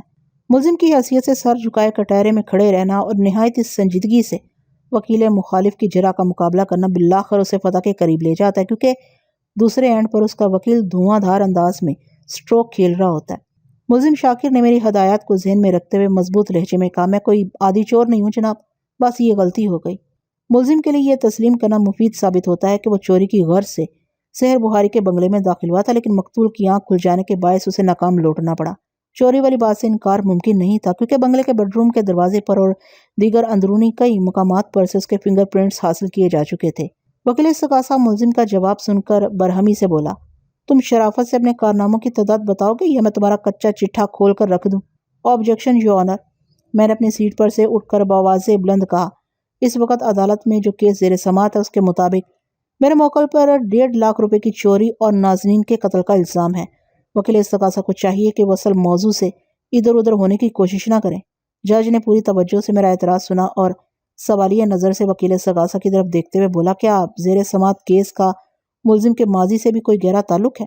بہت گہرا تعلق ہے جناب عالی، اور ڈرامائی انداز اختیار کرتے ہوئے بولا، ملزم ایک عادی چور ہے، یہ اپنے چہرے کی معصومیت سے لوگوں کو دھوکہ دیتا ہے۔ اوہ، جج نے ایک گہری سانس خارج کرتے ہوئے ملزم کو کڑی نظر سے گھورا۔ میں نے کہا، میرے فاضل دوست، کہ آپ ملزم کے ماضی سے پوری طرح آگاہ ہیں؟ آپ کی دعوے دار باتوں سے تو یہی ظاہر ہوتا ہے کہ ملزم ہر چوری کے بعد آپ کے پاس آ کر اپنا سکور نوٹ کرواتا رہا ہے۔ وکیل استغاثہ میری اس کاری چوڑ پر تل ملا کر رہ گیا۔ خفگی آمیز لہجے میں بولا، اس کے ماضی کے زرعی کارناموں کے بہت سے گواہ موجود ہیں، موقع آنے پر میں انہیں عدالت میں پیش کر سکتا ہوں۔ یہ آپ کا حق ہے، میں نے جلدی پر تیل ڈالتے ہوئے کہا، فی الحال مناسب یہی ہوگا کہ آپ اپنے جرح کو سحر بخاری کے بنگلے میں ہونے والی چوری تک محدود رکھیں۔ پھر میں نے جج کی جانب دیکھتے ہوئے کہا، دیٹس آل یور آنر۔ جج نے وکیل استغاثہ کو چند ضروری ہدایت سے سرفراز فرمایا۔ وہ ناپسندیدہ نگاہ سے میری طرف دیکھنے کے بعد ملزم کی جانب متوجہ ہو گیا۔ مسٹر شاکر، اس نے ملزم کو مخاطب کرتے ہوئے سخت لہجے میں دریافت کیا، کیا یہ درست ہے کہ تم عبدالشکور نامی ایک شخص کی ورک شاپ میں بطور مکینک کام کرتے ہو؟ اس سوال کا جواب دینے میں کوئی قباحت نہیں تھی، لہٰذا ملزم نے نہایت ہی سادگی سے کہہ دیا، ہاں یہ درست ہے۔ کچھ عرصہ پہلے ورک شاپ میں سے عبدالشکور کے 1,500 روپے غائب ہو گئے تھے۔ وکیل استغاثہ نے چپتے ہوئے لہجے میں سوال کیا، تحقیق اور تفتیش کے بعد یہ ثابت ہوا تھا کہ یہ مذکورہ رقم تم نے چرائی تھی؟ ہاں، یہ کوتاہی مجھ سے ہی ہوئی تھی، ملزم نے جواب دیا۔ جج کی تنبیہ کے باوجود بھی وکیل استغاثہ اپنی حرکت سے باز نہ آئے تو مجھے دوبارہ مداخلت کرنا پڑی۔ میں نے جج کی طرف دیکھتے ہوئے احتجاجی لہجے میں کہا، مجھے سخت اعتراض ہے جناب عالی، یوں محسوس ہو رہا ہے جیسے اس وقت معزز عدالت میں ماضی میں عبدالشکور کے چوری ہونے والے 1,500 روپے کے کیس کی سماعت ہو رہی ہے۔ میرا اٹھایا ہوا اعتراض بڑا جاندار تھا۔ جج نے ناگواری سے وکیل استغاثہ کی طرف دیکھا اور تاکیدی لہجے میں کہا، وکیل صاحب، آپ اپنی جرح کو زیر سماعت کیس تک محدود رکھنے کی کوشش کریں۔ وکیل استغاثہ نے سر جھکا کر یہ ظاہر کیا کہ آئندہ وہ جج کی ہدایت کو یاد رکھے گا۔ پھر وہ زیادہ جارحانہ انداز میں اکیوزڈ باکس کی طرف مڑ گیا۔ وہ چند لمحات تک ماندانہ نظر سے ملزم کو گھورتا رہا، پھر کڑے لہجے میں اسے استفسار کیا، مسٹر شاکر، کیا تم تسلیم کرتے ہو کہ مقتولہ تمہارے لیے اجنبی نہیں تھی؟ جی، میں تسلیم کرتا ہوں، میں مقتولہ اور اس کے شوہر سحر بخاری کا صورت آشنا ہوں، ملزم نے ٹھہرے ہوئے لہجے میں جواب دیا۔ تم چوری والی رات سے پہلے بھی ان کے بنگلے پر جاتے رہے ہو؟ مجھے صرف ایک مرتبہ ان کے بنگلے پر جانے کا اتفاق ہوا تھا۔ اتفاق یا سازش؟ وکیل استغاثہ نے اسے تیز نظر سے گھورا۔ ملزم نے الجھن زدہ نظر سے میری طرف دیکھا اور وکیل استغاثہ سے کہا، میں سمجھا نہیں۔ وکیل استغاثہ نے کہا، میں نے اپنے سوال میں صرف 2 اہم الفاظ استعمال کیے، یعنی اتفاق اور سازش۔ یہ دونوں الفاظ اتنے مشکل نہیں ہیں کہ تمہاری سمجھ میں نہ آ سکیں۔ وہ ایک لمحے کو رکا، پھر ڈرامائی انداز میں دہرانے لگا، اتفاق یا سازش، اتفاق یا سازش۔ میں بتا چکا ہوں کہ ایک اتفاق مجھے وہاں لے گیا تھا، ملزم نے برہمی سے جواب دیا۔ اس میں سازش کا کون سا پہلو نکلتا ہے؟ اگر کسی سوچی سمجھی منصوبہ بندی کے تحت اتفاق پیدا کیا جائے تو اسے سازش ہی کہا جائے گا، مسٹر شاکر۔ وکیل استغاثہ نے معنی خیز نظر سے ملزم کو گھورا، کیا میں غلط کہہ رہا ہوں؟ آپ درست فرما رہے ہیں اور آپ غلط کہہ رہے ہیں۔ ملزم شاکر بڑی ثابت قدمی سے وکیل استغاثہ کی جرح کے سامنے ڈٹا ہوا تھا۔ اس کے تلخی بھرے زمانی جواب نے وکیل استغاثہ کو سلگا دیا۔ تیز لہجے میں اس نے استفسار کیا، تم کہنا کیا چاہتے ہو؟ میں نے نہایت ہی سادہ الفاظ استعمال کیے ہیں، ملزم نے وکیل استغاثہ کی ایک چوٹ کا بدلہ لیتے ہوئے کہا۔ میرے الفاظ اتنے مشکل نہیں ہیں کہ آپ کی سمجھ میں نہ آ سکیں۔ شاکر کی اس کرافٹنگ اور میچنگ سے ظاہر ہوتا تھا کہ وہ اعلیٰ درجے کا مکینک تھا۔ وکیل استغاثہ اس کے لگائے ہوئے چرکے پر تل ملا کر رہ گیا۔ اس سے قبل کہ وہ کوئی سخت بات کرتا، جج نے براہ راست ملزم کو مخاطب کر لیا۔ مسٹر شاکر، تمہاری بات میں گہرا تضاد پایا جاتا ہے۔ یہ کیسے ممکن ہے کہ ایک شخص ایک وقت میں کسی ایک سلسلے میں غلط بھی کہہ رہا ہو، درست بھی؟ مجھے ملزم شاکر کی جرأت پر خاصی حیرت ہوئی۔ وہ جج کی جانب دیکھتے ہوئے نہایت ہی ٹھہرے ہوئے لہجے میں بولا، جناب علی، وکیل استغاثہ بہت پہنچے ہوئے قانون داں ہیں، ان کے لیے سب کچھ ممکن ہے۔ جج نے بھویں سکیڑ کر ملزم کو دیکھا، تاہم ڈانٹ پلانے کی بجائے اس نے قدرے سخت لہجے میں استفسار کیا، تم اپنی بات کو کس طرح ثابت کرو گے؟ بہت آسانی سے جناب علی، میرے موکل نے پورا اعتماد انداز میں کہا۔ میں نے وکیل استغاثہ کے ایک سوال کے جواب میں عرض کیا تھا کہ آپ درست فرما رہے ہیں۔ میرا یہ بیان اس ذیل میں تھا کہ اگر کسی منصوبہ بندی کے ذریعے کوئی اتفاق پیدا کیا جائے تو وہ سوچی سمجھی سازش کہلائے گا۔ پھر سلسلہ کلام کو آگے بڑھاتے ہوئے بولا، میں نے چونکہ کسی قسم کی پلاننگ کر کے کوئی اتفاق پیدا نہیں کیا، لہٰذا وکیل استغاثہ کی بات باطل ہو جائے گی، یعنی یہ جو کچھ بھی فرما رہے ہیں وہ غلط ہوگا۔ جج اس مدلل وضاحت کو سننے کے بعد معنی خیز انداز میں سر ہلانے لگا۔ وکیل استغاثہ چیخ سے مشابہ آواز میں بولا، میں ثابت کر سکتا ہوں کہ تم نے مقتول کے گھر تک رسائی حاصل کرنے کے لیے ایک مخصوص پلاننگ کے تحت راہ نکالی تھی۔ آپ کیا کہنا چاہ رہے ہیں وکیل صاحب؟ جج حیرت بھرے لہجے میں بولا۔ جج نے وکیل استغاثہ سے یہ سوال اس انداز میں کیا جیسے کہہ رہا ہو، ثابت کر کے دکھاؤ۔ وکیل استغاثہ نے نفرت انگیز انداز میں ملزم پر ایک سرسری سی نگاہ ڈالی اور ہوئے سخن جج کی جانب موڑ لیا۔ پھر وہ کھنکار کر گلا صاف کرتے ہوئے بولا، جناب علی، ملزم نہایت ہی مکار اور چال باز شخص ہے۔ اس نے مقتولہ کے گھر تک رسائی حاصل کرنے کے لیے بڑی ہوشیاری سے منصوبہ بندی کی تھی۔ وقوع سے کچھ عرصہ قبل وہ مقتولہ کے بنگلے کا جائزہ لینے کے لیے ایک بہانے کے کندھے پر سوار ہو کر وہاں پہنچا تھا۔ یہ اس کے منصوبے کا پہلا حصہ تھا، لیکن ملزم اس الزام کی سختی سے تردید کر چکا ہے۔ میں نے اس کی بات پوری ہونے سے پہلے ہی تیز آواز میں کہا، آپ کے پاس کیا ثبوت ہے کہ وہ کسی سازش کے تحت مقتولہ کے بنگلے تک رسائی حاصل کرنے میں کامیاب ہوا تھا؟ ثبوت ہے میرے پاس، وہ ایک لفظ پر زور دیتے ہوئے بولا، جو مناسب موقع پر عدالت میں پیش کر دیا جائے گا۔ میں نے سخت لہجے میں کہا، تو پھر اس مناسب موقع تک اس سوال کو اٹھا رکھیں۔ جج خاموشی سے عدالتی کارروائی کو دیکھ اور سن رہا تھا۔ اپنی باری پر میں ملزم والے کٹہرے کے قریب چلا گیا، پھر اس کی طرف دیکھتے ہوئے نہایت ہی ٹھہرے ہوئے لہجے میں پوچھا، مسٹر شاکر، میں تم سے جو بھی سوال کروں اس کا بہت سوچ سمجھ کر جواب دینا۔ وہ ہمتاً گوش ہو گیا۔ میں نے سوال کیا، وقوع کی رات سے پہلے تمہیں مقتولہ کے بنگلے میں جانے کا کتنی مرتبہ اتفاق ہوا ہے؟ صرف ایک مرتبہ، وہ ٹھوس لہجے میں بولا۔ میں نے کہا، وکیل استغاثہ کو تمہارے بیان اور نیت پر شک ہے، کیا تم معزز عدالت کے روبرو بتا سکتے ہو کہ تم کیوں اور کس سلسلے میں مقتولہ کے بنگلے پر گئے تھے؟ جی ہاں، بالکل بتا سکتا ہوں، وہ ترت بولا۔ پھر ایک لمحے کا وقفہ دینے کے بعد ٹھہرے ہوئے انداز میں بولا، جناب علی، اس کا روئے سخن منصف کی جانب تھا۔ وکیل استغاثہ نے بھی اسی انداز میں مجھ سے سوال کیا تھا، لہٰذا میں وضاحت کرتا ہوں۔ وہ سانس لینے کی غرض سے رکا، پھر سلسلہ کلام کو جاری رکھتے ہوئے بولا، جناب علی، میں مقتولہ کے بنگلے پر کیوں گیا، اس کا سیدھا اور آسان جواب تو یہ ہے کہ مجھے ورک شاپ کے مالک شکور صاحب نے وہاں بھیجا تھا، اس لیے گیا۔ اور جہاں تک تعلق اس بات کا ہے کہ میں کس سلسلے میں وہاں گیا تھا، تو اس کی وجہ یہ تھی کہ سحر بخاری کی گاڑی ہماری ورک شاپ میں مرمت کے لیے آئی ہوئی تھی۔ جب گاڑی تیار ہوگی تو سحر بخاری نے کہا وہ کسی مصروفیت کے باعث گاڑی لینے نہیں آ سکتا، لہٰذا گاڑی کو اس کے بنگلے پر بھیج دیا جائے۔ چنانچہ عبدالشکور صاحب کے حکم پر میں وہ گاڑی لے کر مقتولہ کے بنگلے پر گیا تھا۔ یعنی تمہارے وہاں جانے میں کسی سوچی سمجھی سازش یا مخصوص پلاننگ کا کوئی ہاتھ نہیں؟ میں نے سادہ سے لہجے میں دریافت کیا۔ قطعی نہیں، وہ چٹانی لہجے میں بولا۔ اگر میری بات کا یقین نہ ہو تو آپ شکور صاحب سے اس بارے میں تصدیق کر سکتے ہیں۔ شکور صاحب کو یہ زحمت ضرور دی جائے گی، میں نے سرسری انداز میں کہا۔ پھر جج کی جانب مڑتے ہوئے اضافہ کیا، مجھے کچھ اور نہیں پوچھنا جناب علی۔ اس کے ساتھ ہی عدالت کا مخصوص وقت ختم ہو گیا۔ جج نے چند روز بعد کی تاریخ دے کر عدالت برخاست کر دی۔ آئندہ پیشی پر عدالتی کارروائی کا آغاز ہوا تو میں نے جج سے درخواست کی، جناب علی، اس سے پہلے کہ استغاثہ کے مزید گواہ شہادت کے لیے حاضر ہوں، میں اس کیس کے تفتیشی آفیسر سے چند سوالات کرنا چاہتا ہوں۔ عموماً عدالت کی باقاعدہ کارروائی کا آغاز ہوتا ہے تو سب سے پہلے تفتیشی آفیسر سے ہی مذاکرات ہوتے ہیں۔ میں نے پچھلی پیشی پر اسے سرسری سی جرح کی تھی، کچھ باتیں میں پوچھنا چاہتا تھا۔ تفتیشی افسر ہر پیشی پر عدالت کے کمرے میں موجود ہوتا ہے۔ میری فرمائش پر جج نے کوئی اعتراض نہ کیا۔ میں جج کی اجازت پانے کے بعد انکوائری آفیسر کی جانب متوجہ ہو گیا۔ آپ کو دوبارہ زحمت دینے کے لیے معذرت خواہ ہوں، دراصل میں آپ کا نام بھول گیا۔ آپ نے اپنا نام کیا بتایا؟ خاور، وہ میری بات پوری ہونے سے پہلے ہی کھٹک سے بولا۔ شکریہ، میں نے خوش اخلاقی کا مظاہرہ کرتے ہوئے کہا۔ آپ عہدے کے اعتبار سے ایک سب انسپیکٹر ہیں، کیا میں آپ کو سب انسپیکٹر صاحب کہہ کر مخاطب کر سکتا ہوں؟ میری اس لطیف چھیڑ چھاڑ کا زیر سماعت مقدمے سے کوئی تعلق نہیں تھا، لیکن اس قسم کا انداز اپنا کر میں بہت سی مفید باتوں تک رسائی حاصل کرنے میں کامیاب ہو جاتا تھا۔ میرے آغاز پر ہی وکیل سگاسا کو تکلیف شروع ہو گئی۔ آبجیکشن یور آنر، اس نے قدرے کمزور مگر احتجاجی لہجے میں کہا۔ میرے فاضل دوست اس طرح کی چھیڑخانی کے لیے خاصے مشہور ہیں، انہیں عدالت کا قیمتی وقت برباد کرنے سے روکا جائے۔ چھیڑخانی؟ میں نے وکیل استغاثہ کے ادا کیے ہوئے ان الفاظ کو دہرایا اور طنزیہ لہجے میں کہا، اگر انکوائری آفیسر کو میرے اس انداز پر اعتراض ہو تو میں اپنا سوال واپس لینے کو تیار ہوں۔ جج نے مستفسرانہ نظر سے سب انسپکٹر ہاور کو دیکھا۔ وہ جھلائے ہوئے لہجے میں بولا، میں ایک سب انسپکٹر ہوں، کوئی بھی مجھے میرے عہدے کے حوالے سے مخاطب کر سکتا ہے۔ پھر وہ میری طرف دیکھتے ہوئے بولا، آپ بھی اپنا شوق پورا کر لیں۔ شکریہ سب انسپکٹر ہاور صاحب، میں نے ٹھہرے ہوئے لہجے میں کہا۔ وہ منتظر نظر سے مجھے دیکھنے لگا۔ میں اپنے ابتدائی حربے میں 100% کامیاب رہا تھا۔ انکوائری آفیسر اور وکیل استغاثہ کی اکتاہٹ اور بیزاری دیکھنے سے تعلق رکھتی تھی۔ میں نے اس کی آنکھوں میں دیکھتے ہوئے سوال کیا، ہاور صاحب، آپ کو اس واقعے کی اطلاع کب اور کتنے بجے دی گئی تھی؟ 11 جنوری کو رات کے 1 بجے کے قریب، اس نے بتایا۔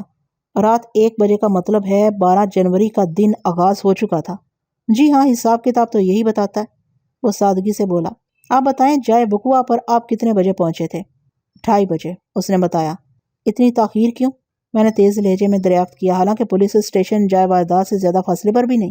آدھی رات کے بعد کسی سنگین واردات کی اطلاع ملتی ہے تو جائے وقوع کی طرف جانے کے لیے ہمیں کوئی تیاری وغیرہ بھی کرنا پڑتی ہے، لہذا بعض اوقات دیر ہو جاتی ہے۔ وہ اپنی کوتاہی کا احمقانہ جواز پیش کرتے ہوئے بولا۔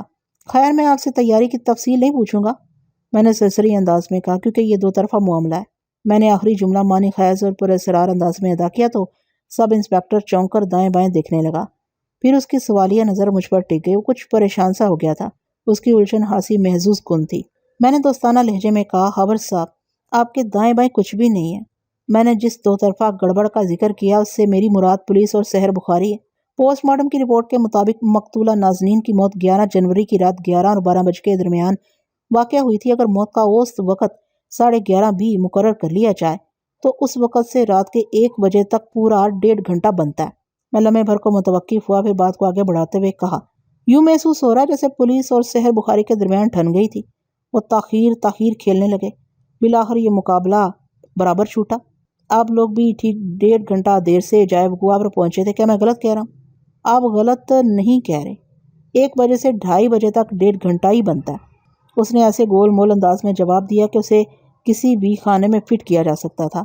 میں نے جرا کے سلسلے کو آگے بڑھاتے ہوئے کہا، آئیو صاحب، آپ جائے وقوع پر پہنچے تو آپ نے وہاں کیا دیکھا تھا؟ مقتولہ نازنین کی لاش بیڈروم۔ لاش نہیں، نعش، میں نے اسے ٹوکا۔ لاش حیوان کی ہوتی ہے، انسان کی ڈیڈ باڈی کے لیے مناسب لفظ نعش ہے۔ اس نے گھور کر ناپسندیدہ نظر سے مجھے دیکھا۔ میری یہ مداخلت اسے سخت ناگوار گزری تھی، تاہم اس نے اس سلسلے میں کچھ کہا نہیں اور اپنی بات کو مکمل کرتے ہوئے کہنے لگا، مقتولہ کی لاش یعنی کہ نعش بیڈروم کے اندر پڑی تھی۔ اس کے جسم کا بالائی حصہ خون آلود تھا۔ کھوپڑی میں سے گزرنے والی گولی نے اسے چند سیکنڈ میں موت کے منہ میں دھکیل دیا تھا اور یہ خون سر ہی سے نکل کر جسم کے باقی حصوں تک پہنچا تھا۔ کھوپڑی میں سے گزرنے والی گولی، میں نے تفتیشی آفیسر کے کہے ہوئے الفاظ کو پرسوچ انداز میں دہرایا۔ کیا آپ کو یقین ہے کہ ملزم کی چلائی ہوئی گولی مقتولہ کی کھوپڑی کے آر پار ہو گئی تھی؟ اس نے اس بات میں سر ہلایا۔ جی ہاں، مجھے پکا یقین ہے۔ یہ یقین مقتولہ نازنین کی نعش کو دیکھتے ہی قائم ہو گیا تھا یا پوسٹ مارٹم کی رپورٹ نے آپ کی سوچ کو یہ راہ دکھائی ہے؟ وہ ٹھہرے ہوئے لہجے میں بولا، پوسٹ مارٹم کی رپورٹ نے تو بعد میں سمر کی تصدیق کی ہے، جبکہ میری تجربے کار آنکھیں میرا مطلب ہے نعش کو دیکھتے ہی اس حقیقت تک رسائی حاصل کر چکی تھی۔ ماشاءاللہ، آپ کی آنکھیں بڑی باریک بین ہیں، میں نے کھلے الفاظ میں اس کی تعریف کر ڈالی۔ وہ اپنی تعریف سن کر خوش ہو گیا۔ وکیل استغاثہ اس دوران میں ایک ناقابل بیان کرب میں مبتلا رہا۔ اسے اعتراض کا کوئی موقع نہیں مل رہا تھا، اس لیے مجبوراً برداشت کر رہا تھا۔ میں اسے یکسر نظر انداز کرتے ہوئے انکوائری آفیسر کے ساتھ مصروف رہا۔ آئیو صاحب، میں نے اسے مخاطب کرتے ہوئے پوچھا، کیا آپ نے پوسٹ مارٹم کی رپورٹ کا توجہ سے مطالعہ کیا ہے؟ جی ہاں، میں نے اسے تفصیل سے دیکھا ہے۔ اس نے میرے بچھائے ہوئے جال میں قدم رکھ دیا۔ میں نے کہا، مذکورہ رپورٹ میں بڑی وضاحت کے ساتھ اس بات پر روشنی ڈالی گئی ہے کہ ملزم کے ریوالور سے چلنے والی گولی مقتولہ کی کھوپڑی میں عقب سے گھس کر پیشانی سے باہر نکل گئی تھی۔ کیا آپ پوسٹ مارٹم کی رپورٹ سے اتفاق کرتے ہیں؟ جی ہاں، وہ تائیدی انداز میں بولا۔ میں نے خود اپنی آنکھوں سے دیکھا تھا۔ پوسٹ مارٹم رپورٹ میں حقیقت کو اجاگر کیا گیا ہے۔ گولی واقعی مقتولہ کی کھوپڑی میں عقب سے گھسی اور پیشانی پر عین اس مقام سے خارج ہوئی جہاں سے سر کے بال شروع ہوتے ہیں۔ پھر آپ اس بات سے بھی اتفاق کریں گے کہ فائر انتہائی قریب سے کیا گیا تھا؟ میں نے اس کی آنکھوں میں جھانکتے ہوئے استفسار، کیونکہ انسانی کھوپڑی کی ہڈی خاصی سخت ہوتی ہے۔ اگر دور سے کسی شخص کے سر پر ریوالور سے فائر کیا جائے تو زیادہ امکان اس بات کا ہوتا ہے کہ گولی کھوپڑی کے اندر ہی پھنس کر رہ جائے گی۔ وہ ایک مرتبہ پھر تائیدی انداز میں سر کو ہلاتے ہوئے بولا، واقعات و شواہد اور پوسٹ مارٹم کی رپورٹ مجموعی طور پر یہی ظاہر کرتے ہیں کہ قاتل اور مقتول کے درمیان بہت ہی کم فاصلہ رہا ہوگا۔ وہ بے خبری میں رفتہ رفتہ میرے چنگل میں پھنستا چلا جا رہا تھا۔ میں نے غیر محسوس انداز میں اپنے جال کو پھیلاتے ہوئے کہا، سب انسپکٹر صاحب، آپ نے جن واقعات و شواہد کا ذکر کیا ہے ان سے یہ بھی ثابت ہوتا ہے کہ مقتولہ نازنین پر عقب سے فائر کیا گیا تھا۔ کیا میں غلط کہہ رہا ہوں؟ وہ روانی میں بول گیا، نہیں، آپ بالکل درست کہہ رہے ہیں، لیکن استغاثہ تو اس حقیقت کی نفی کرتا۔ میں نے قدرے سخت لہجے میں کہا کہ کیسے؟ وہ بری طرح الجھ کر رہ گیا۔ ایسے، میں نے ٹھہرے ہوئے لہجے میں کہا، استغاثہ کی رپورٹ میں بڑی وضاحت سے یہ درج ہے کہ جب اچانک مقتولہ کی آنکھ کھلی اور اس نے اپنے بیڈ روم میں کسی اجنبی شخص کو دیکھا تو چیخنا شروع کر دیا۔ اس کے چلانے کی آواز سن کر سحر بخاری لپک کر بیڈ روم میں پہنچا۔ یہ وہ موقع تھا جب ملزم وہاں سے فرار ہونے کے لیے بیڈ روم سے نکل رہا تھا۔ ملزم نے اپنے ہاتھوں میں طلائی زیورات والے باکس اور رقم کی گڈیاں اٹھا رکھی تھی۔ ان دونوں کی باہمی مڈ بھیڑ اور ہاتھا پائی وغیرہ میں زیورات والے باکس ملزم کے ہاتھ سے نکل کر ادھر ادھر بکھر گئے۔ سحر بخاری ہر شے کی پرواہ کیے بغیر ملزم پر چپڑ پڑا، لیکن ملزم اس کے ہاتھ نہ آیا اور اسی لمحے ملزم نے پلٹ کر سحر بخاری پر فائر کر دیا۔ سحر بخاری اس لپک چھپٹ میں زمیں بوس ہو چکا تھا، لہٰذا گولی اسے شکار کرنے کی بجائے اسی سیدھ میں بیڈ روم کے اندر پہنچی اور مقتولہ نازنین کی زندگی کا چراغ گل کر دیا۔ یہ تمام تر سیٹ اپ ظاہر کرتا ہے کہ مقتولہ فائر کے وقت اپنے بیڈ روم میں کھڑی تھی اور ملزم بیڈ روم سے باہر مقتولہ سے خاصے فاصلے پر موجود تھا۔ اگر ہم اس فاصلے کو تھوڑی دیر کے لیے نظر انداز کر دیں کہ چلو ٹھیک ہے، گولی کتنے بھی فاصلے سے چلی، بہرحال مقتولہ کی کھوپڑی کے آر پار ہو گئی، مگر ایسی صورت میں گولی مقتولہ کے جسم کے سامنے والے حصے میں لگنا چاہیے تھا۔ آپ کا کیا خیال ہے؟ اس نے فوری طور پر کوئی جواب نہیں دیا۔ بہرحال اسے اتنا احساس ضرور ہو گیا تھا کہ کوئی بڑی گڑبڑ ہو چکی ہے۔ میں نے اس کے تذبذب سے فائدہ اٹھاتے ہوئے کہا، آئیو صاحب، آپ خاموش کیوں ہیں؟ ہو سکتا ہے مقتولہ کا رخ اس لمحے دوسری جانب ہو۔ نہیں ہو سکتا سب انسپکٹر صاحب، میں نے ایک ایک لفظ پر دباؤ ڈالتے ہوئے کہا۔ کیوں نہیں ہو سکتا؟ بوکھلاہٹ اور سٹ پٹاہٹ میں وہ الٹا مجھ سے پوچھنے لگا۔ اس موقع پر وکیل استغاثہ نے اس کی مدد کرنے کا فیصلہ کیا۔ میرے اور آئیو کے درمیان انتہائی سنجیدہ سوالات اور جوابات کا سلسلہ چل رہا تھا۔ وہ رنگ میں بھنگ ڈالتے ہوئے بآواز بلند بولا، مجھے سخت اعتراض ہے جناب عالی، میرے فاضل دوست جرا کو طلانی بنا کر خواہ مہا عدالت کا قیمتی وقت برباد کرنے کی کوشش کر رہے ہیں۔ اگر وہ اسی رو میں جاری رہے تو استغاثہ کے گواہوں کو پیش کرنے کی باری کبھی نہیں آئے گی۔ میں نے ترکی بات ترکی کہا، میرے دوست، تفتیشی آفیسر استغاثہ کا والی وارث ہوتا ہے۔ استغاثہ کے کسی بھی گواہ سے زیادہ اس کی اہمیت ہوتی ہے۔ یہ باتیں مجھ سے زیادہ آپ کو معلوم ہونا چاہیے وکیل صاحب۔ میں نے تھوڑا توقف کر کے تنزیہ نظر سے اسے گھورا اور اپنی بات کو مکمل کرتے ہوئے کہا، میں نے ابھی تک انکوائری آفیسر سے ایک بھی غیر متعلقہ سوال نہیں کیا۔ جج نے یکے بعد دیگرے وکیل استغاثہ اور انکوائری آفیسر کو دیکھا، پھر اس بات میں سر کو جنبش دیتے ہوئے مجھ سے کہا، بیگ صاحب پلیز پروسیڈ۔ میرے لیے اتنا سا اشارہ ہی کافی تھا۔ میں تفتیشی آفیسر کی جانب پلٹ پڑا۔ آئیو صاحب، آپ نے تھوڑی دیر پہلے مجھ سے پوچھا تھا کیوں نہیں ہو سکتا؟ آپ کے اس کیوں کا جواب یہ ہے کہ استغاثہ کی رپورٹ اس امر کی نفی کرتی ہے۔ وہ چونک کر میری جانب دیکھنے لگا۔ میں نے بات کو آگے بڑھاتے ہوئے کہا، اب ماشاءاللہ اس کیس کے تفتیشی آفیسر ہیں، ایک طرح سے آپ کا کردار مدعی ایسا ہے۔ استغاثہ کی رپورٹ آپ کی ہی تیار کردہ ہے۔ آپ نے معزز عدالت میں جو چالان پیش کیا ہے اس میں واضح طور پر لکھا ہوا ہے، جب ملزم نے سحر بخاری پر گولی چلائی تو مقتولہ نازنین بیڈ روم کے اندر دروازے کے پاس کھڑی یہ چھینا چھپٹی دیکھ رہی تھی۔ دیکھ رہی تھی کا ایک ہی مطلب ہوتا ہے ایوب صاحب، اور وہ یہ کہ اس کا رخ سحر بخاری اور ملزم کی جانب تھا۔ ایسی صورت میں نے ڈرامائی انداز میں تھوڑا توقف کیا، پھر اضافہ کرتے ہوئے کہا، ایسی صورت میں گولی مقتولہ کے جسم کے سامنے والے کسی حصے میں لگنا چاہیے تھی، پھر وہ کس طرح گھوم کر کھوپڑی کے عقبی حصے میں جا گھسی؟ میرے اعتراضات میں اتنی جان تھی کہ عدالت میں ایک دم سناٹا چھا گیا۔ لگتا تھا وکیل استغاثہ، تفتیشی آفیسر سمیت وہاں موجود ہر شخص کو جیسے سانپ سونگھ گیا ہو۔ صرف دو افراد وہاں پورے تمتمراک سے حاضر تھے، میں اور جج۔ جج نے تشویش بھری نگاہ سے دیوار گیر کلاک کو دیکھا۔ لامحلہ میری نظر بھی اسی سمت اٹھ گئی۔ عدالت کا مقررہ وقت ختم ہونے میں 15-20 منٹ باقی رہ گئے تھے۔ اگر تفتیشی آفیسر سے گفتگو ادھوری رہ جاتی تو سارا مزہ کنکریلا ہو جاتا۔ استغاثہ کی بعض حامیوں کو میں عدالت کے ریکارڈ پر لا چکا تھا، لہٰذا جرا کے سلسلے کو آگے بڑھاتے ہوئے کہا، ایو صاحب، آپ نے جائے وقوع پر پہنچ کر ضروری کارروائی کی اور اپنی کوشش سے آلہ قتل کو تلاش کرنے میں کامیاب ہو گئے۔ اگرچہ استغاثہ میں اس بات کا ذکر موجود ہے، لیکن میں پھر بھی آپ کو زحمت دوں گا کہ آپ بتائیں گے کہ آپ کو آلہ قتل کہاں سے ملا۔ مقتولہ کے بنگلے کے باہر دیوار کے ساتھ ساتھ 8 فٹ چوڑا اور بنگلے کے عرض کے برابر لمبا ایک چھوٹا سا دالان بنا ہوا ہے، جس میں گھاس کے علاوہ کناروں پر پھولدار پودے بھی اگائے گئے ہیں۔ وہ آلہ قتل کی بازیابی کی تفصیل بیان کرتے ہوئے بولا، ہمیں وہیں ایک پودے کی جڑ کے پاس مذکورہ ریوالور پڑا ہوا ملا تھا۔ اس سے یہ ظاہر ہوتا ہے کہ فرار ہوتے وقت ملزم اسے وہاں پھینک گیا تھا۔ جی ہاں، واقعات کے پیش نظر یہی ظاہر ہوتا ہے، اس نے کہا۔ آپ نے اس ریوالور کا معائنہ بھی کرایا تھا؟ اس نے اس بات میں گردن ہلائی۔ میں نے پوچھا، آلہ قتل کے معائنے کی رپورٹ ظاہر کرتی ہے کہ اسی ریوالور سے چلنے والی ایک گولی سے مقتولہ نازنین کی موت واقع ہوئی ہے، لیکن اس ٹیسٹ رپورٹ میں کہیں آلہ قتل پر سے فنگر پرنٹس اٹھانے کا ذکر نہیں ہے، جبکہ بنگلے کے اندرونی حصے میں مختلف مقامات پر، خصوصاً بیڈ روم کے دروازے پر ملزم کی انگلیوں کے نشانات پائے گئے ہیں۔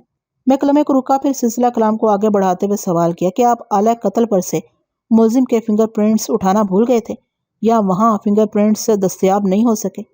میں نے اس ریوالور پر سے فنگر پرنٹس اٹھانے کی پوری کوشش کی تھی، وہ کمزور سی آواز میں بولا، لیکن وہاں ایسے کوئی آثار نہیں مل سکے۔ کیوں؟ اس کی کوئی خاص وجہ؟ میں نے تیز نظر سے اسے گھورا۔ ہو سکتا ہے بنگلے سے نکلتے وقت اس نے ریوالور کو صاف کر دیا ہو، اس نے کہا۔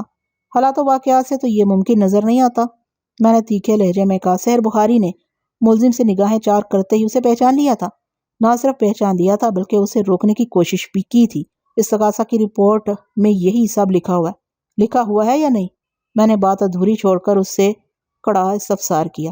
وہ اپنے کیے ہوئے کو جھٹلا نہیں سکتا تھا، لہٰذا تسلیم کرتے ہی بنی۔ اس نے کہا، جی ہاں، لکھا ہوا تھا۔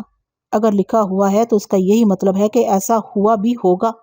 اب آپ خواہ جھوٹی معلومات فراہم کرنے سے تو رہے، میں نے کٹیلے انداز میں کہا۔ میں توقع کر رہا تھا کہ وہ میرے استفسار کے جواب میں فوراً کہے گا، جناب، وقوع کے وقت میں جائے واردات پر موجود تھا اور نہ ہی میں نے اپنی آنکھوں سے یہ قتل ہوتے ہوئے دیکھا ہے۔ میں نے استغاثہ کی رپورٹ سحر بخاری کے بیان کی روشنی میں تیار کی، لیکن اس نے ایسی کوئی حماقت نہیں کی اور خاموش کھڑا رہا۔ میں نے اپنی بات کو آگے بڑھاتے ہوئے کہا، آئیو صاحب، جرائم پیشہ لوگوں سے نپٹتے ہوئے آپ کو بھی کافی عرصہ ہو گیا ہوگا، اور ماشاءاللہ بقول آپ کا مشاہدہ بھی بہت قوی ہے۔ استغاثہ کا موقف ہے کہ ملزم نے سحر بخاری پر محض اس لیے فائر کیا تھا کہ وہ اسے پہچان گیا تھا، اور فائر کرتے ہی ملزم بنگلے سے فرار ہو گیا تھا۔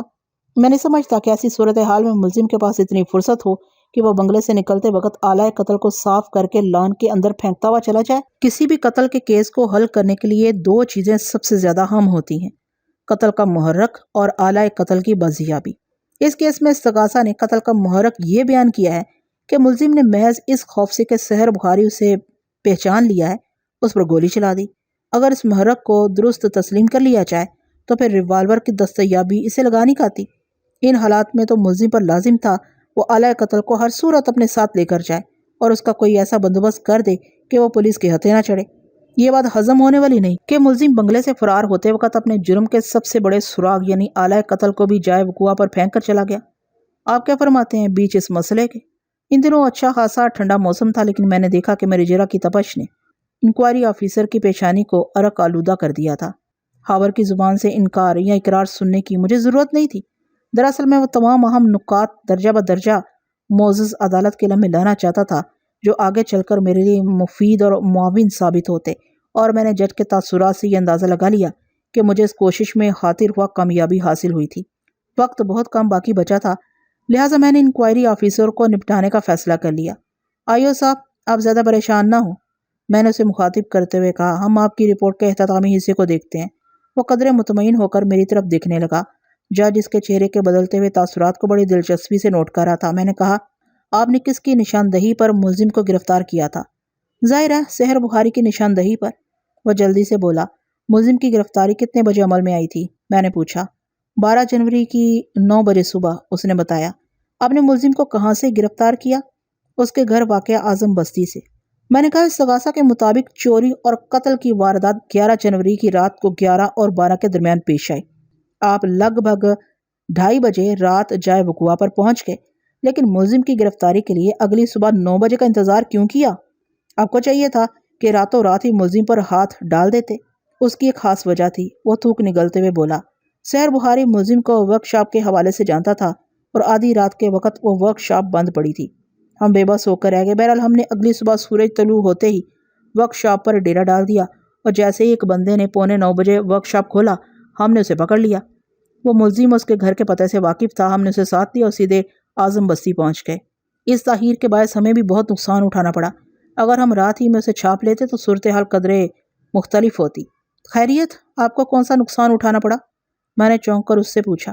وہ بولا ملزم کو اچھا خاصا وقت مل گیا اور اس مہلت سے فائدہ اٹھا کر اس نے رقم کہیں ادھر ادھر کر دیا ہے۔ 1000 کوشش کے باوجود بھی ہم مسروقہ رقم برآمد نہیں کر سکے۔ ملزم لگ بھگ 1 ہفتہ ریمانڈ پر آپ کی کسٹڈی میں رہا ہے۔ میں نے چپتے ہوئے لہجے میں دریافت کیا۔ تفتیش کے دوران میں آپ نے اس سے رقم کے بارے میں تو کچھ نہیں پوچھا؟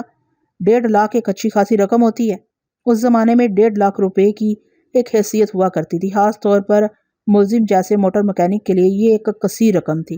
انکوائری آفیسر نے میرے سوال کا جواب دیتے ہوئے بتایا، ہم نے اس کی زبان کھلوانے کی اپنی سی کوشش کر کے دیکھ لی۔ وہ قدرے مایوسی سے بولا، لیکن یہ بڑا ڈھیٹ ثابت ہوا ہے۔ اس نے 1.5 لاکھ روپے کی چوری کا اقرار نہیں کیا۔ میں نے حیرت سے اس کی طرف دیکھا اور کہا، کمال ہے، یہ بات آپ کہہ رہے ہیں، ورنہ پولیس کے بارے میں تو آج تک یہی سننے دیکھنے اور پڑھنے میں آیا کہ ان کی کسٹڈی میں پہنچ کر تو پتھر بھی بولنے پر مجبور ہو جاتے ہیں۔ وہ کٹہرے میں خاموش کھڑے میرے موکل کی جانب انگلی سے اشارہ کرتے ہوئے بولا، یہ سلسلے میں بہت ہی سخت جان ثابت ہوا ہے۔ آپ نے جس طرح سخت جان کے الفاظ استعمال کیے ہیں، میں نے ٹھہرے ہوئے لہجے میں کہا، اسے تو یہی نتیجہ اخذ کیا جا سکتا ہے کہ آپ نے ملزم سے اقرار جرم کرانے کے لیے اس پر بہت سختی کی ہوگی۔ تفتیش کے دوران میں تھوڑی بہت سختی تو کرنا ہی پڑتی ہے نا جناب؟ وہ طنزیہ لہجے میں بولا، ورنہ شرافت سے کون مجرم اپنے جرم کو قبولتا ہے؟ میں نے کہا، یہ بھی تو ہو سکتا ہے ملزم نے مقتولہ کے گھر سے کوئی رقم چرائی ہی نہ ہو۔ رقم تو گئی ہے جناب، وہ فنکار سے متشابہ آواز میں بولا۔ پھر ممکن ہے اس نے آلہ قتل کی طرح وہ رقم بھی فرار ہوتے وقت کہیں پھینک دی ہو۔ میں نے اس کی چٹکی لیتے ہوئے کہا، کیا آپ نے بنگلے کے باہر بنے ہوئے مختصر سے لان میں کسی پھولدار پودے میں اس رقم کو تلاش کرنے کی کوشش کی؟ جی، ہم نے وہاں رقم کو تلاش کیا تھا، اس نے جواب دیا، لیکن ہمیں اس تلاش میں کامیابی نہیں ہو سکی۔ کہیں اس نے وہ رقم کسی خفیہ گوشے میں تو نہیں چھپا دی؟ میں نے گہری سنجیدگی سے کہا، آپ کو پتا پتا بوٹا بوٹا تلاش کرنا چاہیے تھا جناب۔ وہ 1.5 لاکھ روپے کی رقم گڈیوں کی شکل میں تھی، کوئی سوئی نہیں جو ہمیں دکھائی نہ دیتی۔ وہ زہریلے لہجے میں بولا، ملزم نے رقم کو لان میں نہیں چھپایا؟ میں نے اچانک اس کی آنکھوں میں دیکھتے ہوئے سوال کیا، کیا ملزم نے سحر بخاری پر گولی چلانے کا اقرار کر لیا؟ نہیں، وہ سر کو نفی میں جنبش دیتے ہوئے بولا۔ میں نے ایک ایک لفظ پر زور دیتے ہوئے کہا، میرے موکل نے مقتولہ کے بنگلے سے ایک پائی چرانے کا اقرار نہیں کیا اور نہ ہی اس نے فائرنگ کی ذمہ داری قبول کی ہے۔ ایسی صورت میں آپ نے عدالت میں جو استغاثہ دائر کیا، اس کی کیا اہمیت رہ جاتی؟ کچھ اندازہ ہے آپ کو؟ انکوائری آفیسر نے فوری طور پر میرے سوال کا کوئی جواب نہیں دیا۔ میں اس کے منہ سے کوئی جواب سننے کا خواہش مند بھی نہیں تھا۔ اس سے قبل کے تفتیشی آفیسر میرے سوال کے جواب میں کوئی معقول یا نامعقول جواز پیش کرتا، عدالت کا مخصوص وقت ختم ہو گیا۔ آئندہ پیشی 10 روز بعد کی تھی۔ ان 10 روز میں کوئی قابل ذکر واقعہ پیش نہیں آیا۔ آئندہ پیشی پر استغاثہ کی طرف سے 3 گواہ عدالت میں پیش ہوئے۔ میں ان کے بیانات اور ازاں بعد ان پر ہونے والی جرح کا احوال آپ کی خدمت میں پیش کرتا ہوں۔ سب سے پہلے محمد لطیف نامی ایک شخص کو گواہی دینے کے لیے کٹہرے میں بلایا گیا۔ اس نے سچ بولنے کا حلف اٹھانے کے بعد اپنا مختصر سا بیان ریکارڈ کروا دیا۔ محمد لطیف کی عمر 55 کے قریب تھی، صحت اچھی، سر کے بال آدھے سے زیادہ ندارد اور رنگت گہری سانولی۔ اس نے آنکھوں پر نظر کا چشمہ لگا رکھا تھا، لیکن چشمے کے اندر سے اس کی آنکھوں کا عیب واضح طور پر نظر آ رہا تھا۔ وکیل استغاثہ جرح کے لیے اس کے کٹہرے کے قریب پہنچ گیا۔ اس کی جانب دیکھتے ہوئے وکیل استغاثہ نے پہلا سوال کیا، لطیف صاحب، آپ مقتولہ کے سامنے والے بنگلے میں رہتے ہیں اور وقوع کے روز آپ اپنے گھر کے لان میں ٹہل رہے تھے۔ اس رات آپ نے مقتولہ کے بنگلے میں فائرنگ کی آواز سنی تھی؟ فائرنگ کی نہیں، فائر کی آواز، وہ اپنی دانش میں تصحیح کرتے ہوئے بولا۔ صرف ایک گولی چلنے کی آواز آئی تو میں چونک اٹھا۔ پھر آپ نے کیا کیا تھا؟ وکیل استغاثہ نے پوچھا۔ وہ بولا، فائر کی آواز چونکہ سامنے والے بنگلے کے اندر سے ابھری تھی، اس لیے میں تشویش میں مبتلا ہو گیا کیونکہ یہ پڑوس کا معاملہ تھا۔ کیا آپ نے اس سلسلے میں کوئی خاص قدم اٹھایا تھا؟ میں گیٹ کھول کر اپنے بنگلے سے باہر آیا، اس نے بڑے فخر سے بتایا۔ وکیل استغاثہ بڑے ڈرامائی انداز میں مستفسر ہوا، باہر آنے کے بعد آپ نے کیا دیکھا؟ میں نے اسے دیکھا، اور دوسرے کٹہرے میں کھڑے ملزم کی جانب اشارہ کرتے ہوئے بولا، یہ شخص سامنے والے بنگلے سے نکل کر فرار ہو رہا تھا۔ اس سے آپ نے کیا اندازہ قائم کیا؟ یہی کہ اس بنگلے میں ہونے والے فائر میں اسی کا ہاتھ ہوگا۔ اس کے بعد آپ نے کیا کیا؟ وکیل استغاثہ نے جرح کے سلسلے کو آگے بڑھاتے ہوئے پوچھا۔ گواہ نے ایک لمحہ سوچنے کے بعد جواب دیا، میں صورتحال جاننے کے لیے سامنے والے بنگلے میں چلا گیا۔ وہاں جا کر مجھے معلوم ہوا کہ سحر بخاری کی بیوی کو قتل کر دیا گیا ہے۔ 2-3 مزید سوالات کے بعد وکیل استغاثہ نے جرح موقوف کر دی۔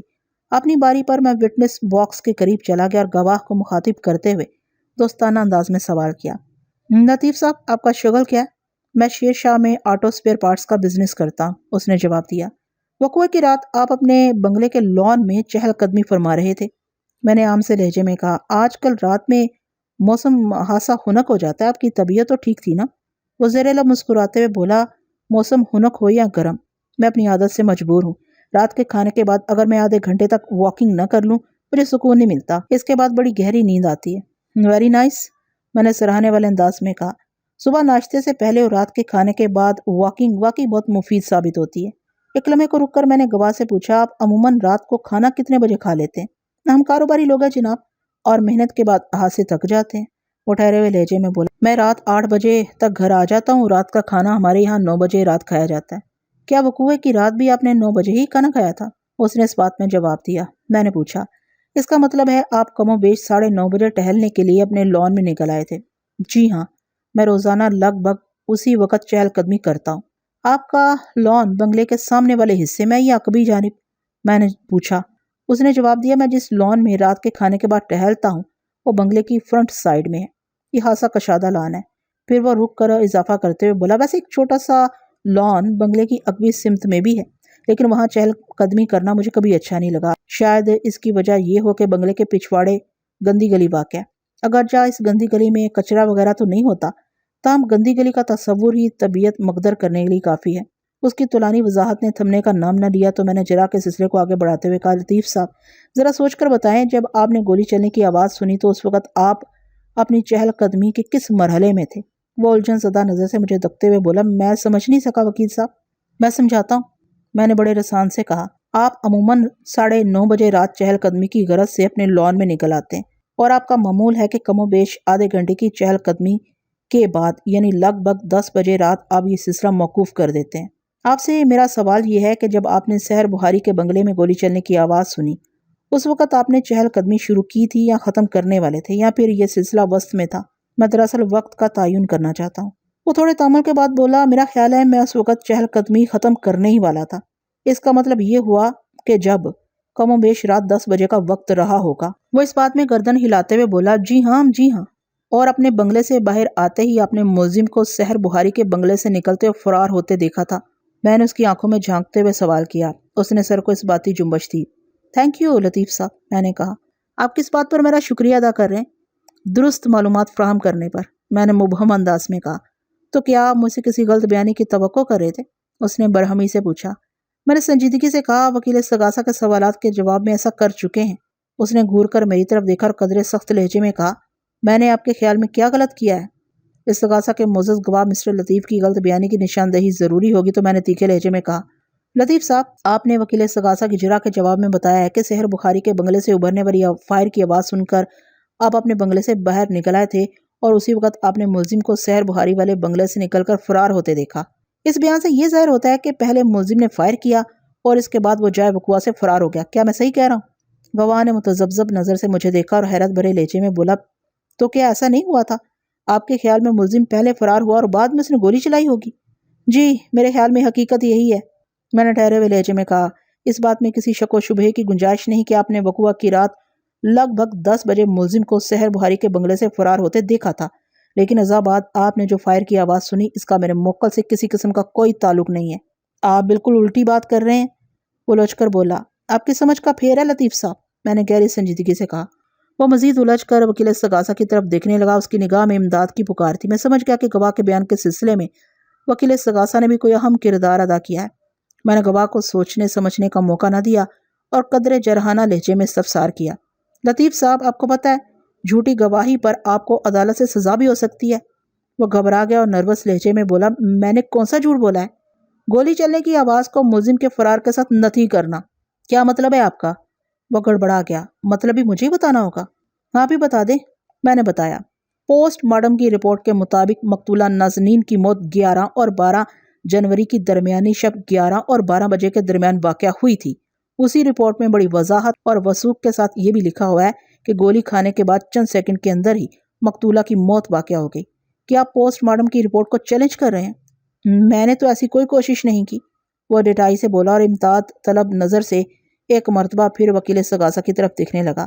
اس سے پہلے کہ وکیل استغاثہ کسی قسم کی چیخو پکار کے لیے پر تولتا، میں نے گواہ کو واڑے ہاتھوں لیا۔ لطیف صاحب، یا تو آپ حالات کی سنگینی سے واقف نہیں ہیں یا پھر آپ دانستہ ڈٹائی پر اترے ہوئے ہیں، اسی لیے آپ کے متعدد جھوٹ سامنے آ رہے ہیں۔ جھوٹ نمبر 1، آپ نے سامنے والے بنگلے میں گولی چلنے کی آواز سنی ہے۔ جب باہر جا کر دیکھا تو ملزم وہاں سے فرار ہو رہا تھا۔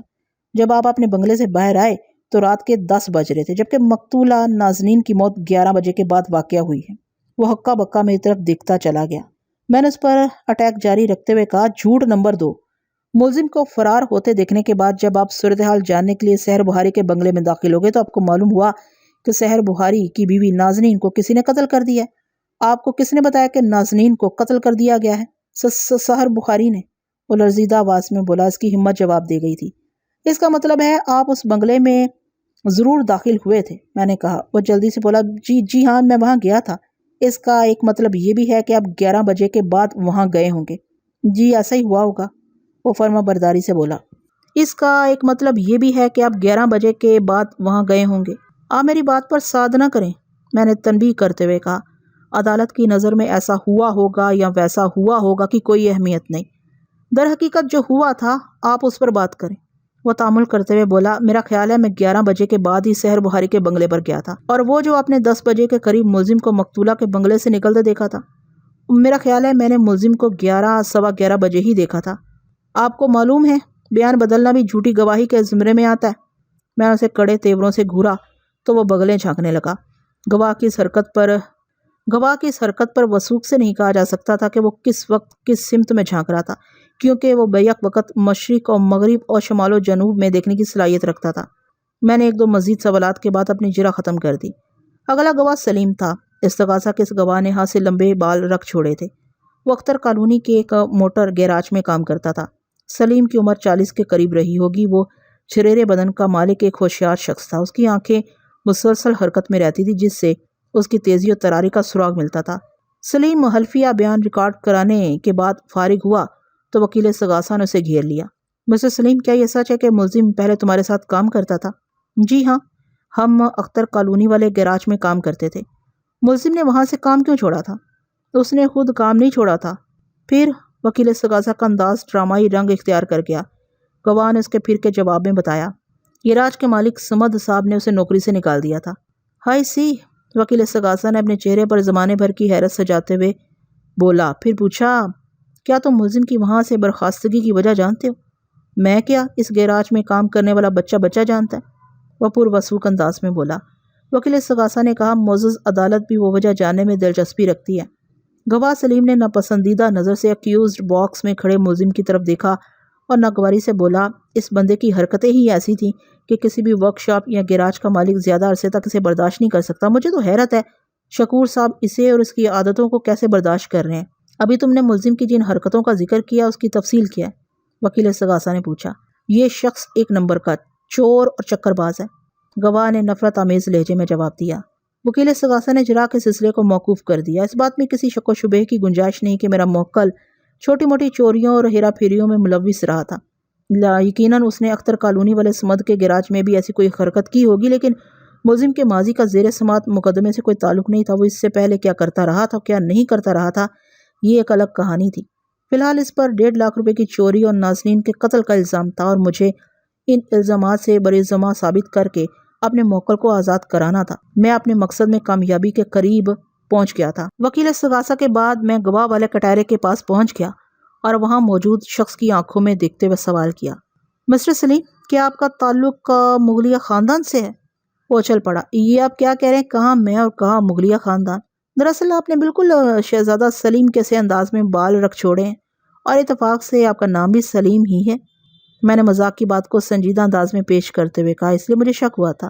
سلیم صاحب، آپ جس گیراج میں کام کرتے ہیں، کیا وہاں پر کام کرنے والوں میں زیادہ تعداد بچوں کی ہے؟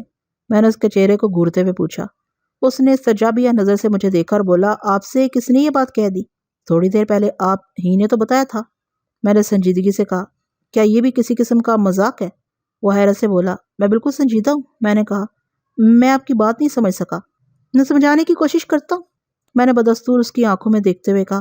کچھ دیر پہلے وکیل استغاثہ نے آپ سے دریافت کیا تھا کہ کیا آپ ملزم کی اس گیراج سے برخاستگی کی وجہ جانتے ہیں، تو آپ نے جواب دیا تھا، اس گیراج میں کام کرنے والا بچہ یہ بات جانتا ہے۔ نہ آپ تو حد ہی کر رہے ہیں وکیل صاحب، وہ برہمی سے بولا، اس بات سے میرا مطلب یہ تھا کہ وہاں کام کرنے والے تمام افراد ملزموں کی حرکتوں اور اسے گیراج سے نکالے جانے کے اسباب سے واقف ہیں۔ آپ الفاظ کو پکڑ کر مجھے خواہ مخواہ ہراسہ کرنے کی کوشش کر رہے ہیں۔ آپ کو ہراساں ہونے کی قطعاً کوئی ضرورت نہیں سلیم صاحب، میں نے قدرے بے تکلفی سے کہا۔ بات دراصل یہ ہے کہ الفاظ پکڑنے سے جملہ گرفت میں آتا ہے، پھر بولنے والے کو گرفتار کرنا آسان ہو جاتا ہے۔ پتہ نہیں وہ میری بات کی گہرائی کو سمجھ سکا کہ نہیں، مندانہ نظر سے مجھے دیکھتا چلا گیا۔ میں نے سوالات کے سلسلے کو آگے بڑھاتے ہوئے کہا، ایک بات سچ سچ بتائیں سلیم صاحب، آپ ملزم کے دشمن کیوں بنے بیٹھے ہیں؟ میں نے کیا کیا ہے؟ الٹا وہ مجھ سے مستفسر ہوا۔ میں نے اس کے سوال کا جواب دینے کی بجائے کہا، آپ نے کبھی قربانی کی ہے؟ آپ یہ بات کیوں پوچھ رہے ہیں؟ وہ الجھن زدہ انداز میں بولا، پہلے آپ میری بات کا جواب دے پھر بتاؤں گا۔ اللہ کے فضل سے میں ہر سال قربانی کرتا ہوں، وہ فخریہ لہجے میں بولا۔ میں نے زج کرنے والے سوالات کا سلسلہ جاری رکھتے ہوئے کہا کہ آپ کوئی بڑا جانور قربان کرتے ہیں یا بکرا وغیرہ؟ میں ہر سال بکری کی قربانی دیتا ہوں، اس نے جواب دیا۔ کسی سال ایسا بھی ہوا ہو کہ قربانی سے پہلے ہی آپ کا بکرا چوری ہو گیا ہو؟ میں آپ کی بات نہیں سمجھ سکا ہوں وکیل صاحب، گواہ سلیم بہت الجھن سے بولا۔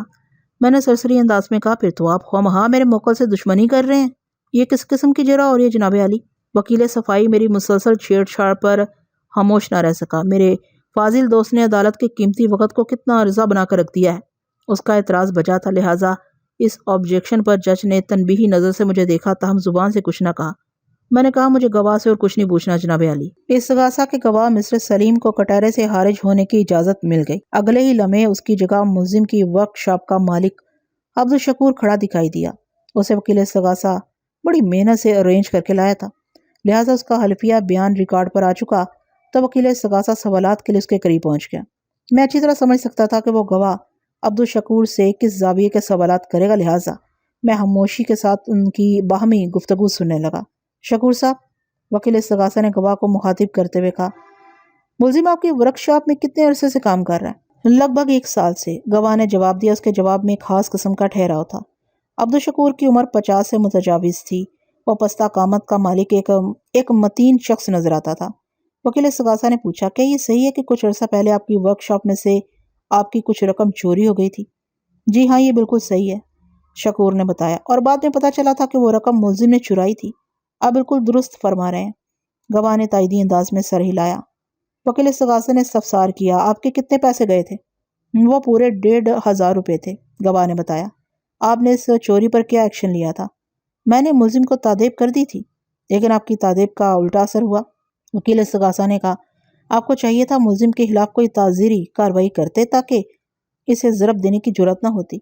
وکیل استغاثہ کے انداز کو گواہ سمجھ نہ سکا اور پوچھ بیٹھا، ضرب سے آپ کی کیا مراد ہے وکیل صاحب؟ ملزم نے آپ کی ورک شاپ میں سے 1500 یعنی 1500 کی چوری کی تھی، آپ نے اسے تنبیہ کی اور سوکھا چھوڑ دیا۔ اس سے اس کا حوصلہ بڑھا اور اگلی واردات میں اس نے مسروقہ رقم کو 100 گنا بڑھا دیا۔ میرا اشارہ سحر بخاری کے سیف سے چرائی جانے والی 1.5 لاکھ روپے کی رقم کی طرف ہے۔ اوہ، اب سمجھا، گواہ نے بھویں اچکاتے ہوئے کہا۔ دراصل میں اپنی ورک شاپ میں کام کرنے والوں کے ذاتی معاملات میں نہیں پڑتا ہوں، وہ باہر جا کر کیا کرتے ہیں اسے مجھے کوئی غرض نہیں ہوتی، میں اپنے کام سے کام رکھنے والا بندہ ہوں۔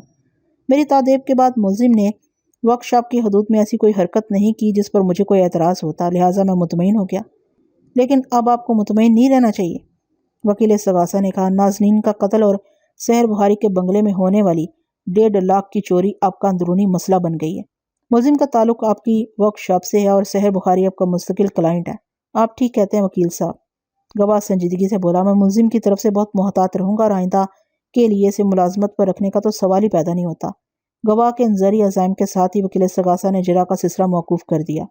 اپنی باری پر میں اٹھ کر کھڑا ہوا اور عبدالشکور والے کٹہرے کے پاس پہنچ گیا، پھر کھنکار کر گلا صاف کرنے کے بعد اسے مخاطب کرتے ہوئے کہا، شکور صاحب، آپ نے بتایا کہ ملزم اس واقعے سے پہلے لگ بھگ 1 سال سے آپ کی ورک شاپ میں کام کر رہا تھا۔ اس دوران میں وہ کتنی مرتبہ چوری چکاری کا مرتکب ہوا؟ صرف 1 بار، وہ حتمی لہجے میں بولا۔ یعنی جب آپ کے 1500 روپے چوری ہوئے تھے؟ جی ہاں، میں اسی ایک واقعے کا ذکر کر رہا ہوں، اس نے بتایا۔ میں نے کہا، ایک بات بالکل ٹھیک بتائیں۔ وہ ہمتاً گوش ہو گیا تو میں نے اس سے پوچھا، آپ نے اس ناخوشگوار واقعے کے بعد ملزم کو نوکری سے کیوں نہیں نکال دیا؟ وہ گہری سنجیدگی سے بولا، مجھ میں اور سمد میں کچھ فرق بہرحال ہے، ذرا اس فرق کی وضاحت فرمائیے گا۔ میں نے کہا، دودھ دینے والی گائے کی لات تو کھانا ہی پڑتی ہے۔ آپ نے بات کو آسان کرنے کی بجائے اور زیادہ مشکل کر دی ہے۔ وہ بڑی رسان سے بولا، بات دراصل یہ ہے وکیل صاحب کے کام کے بندے آج کل بہت مشکل سے ملتے ہیں، لہٰذا میں اس چوری پر ملزم کو محض سرزنش کر کے چھوڑ دیا تھا۔ ویسے بھی کسی شخص کو کم از کم ایک موقع ضرور دینا چاہیے تاکہ وہ اپنی اصلاح کر سکے۔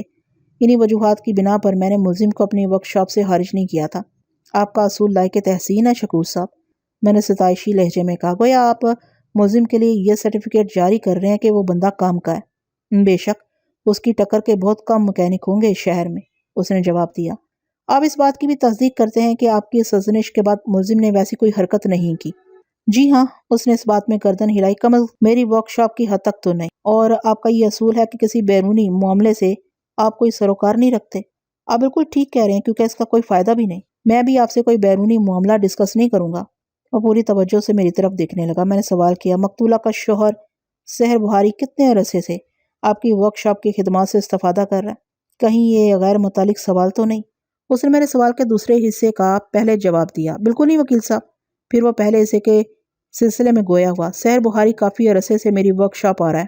مثلاً کتنے عرصے سے؟ میں نے گریز جاری رکھی۔ لگ بھگ 8 سال سے، اس نے جواب دیا۔ اس کا مطلب ہے ملزم کی جوائننگ سے بھی بہت عرصے پہلے؟ جی ہاں، اس کا یہی مطلب نکلتا ہے، اس نے کہا۔ کیا ان 8 سالوں میں ایسا ہوتا رہا ہے کہ سحر بہاری کسی کام سے اپنی گاڑی آپ کی ورک شاپ پر چھوڑ گیا ہو لیکن واپس لینے نہ آ سکا ہو؟ میں نے جرا کے سلسلے کو دراز کرتے ہوئے سوال کیا۔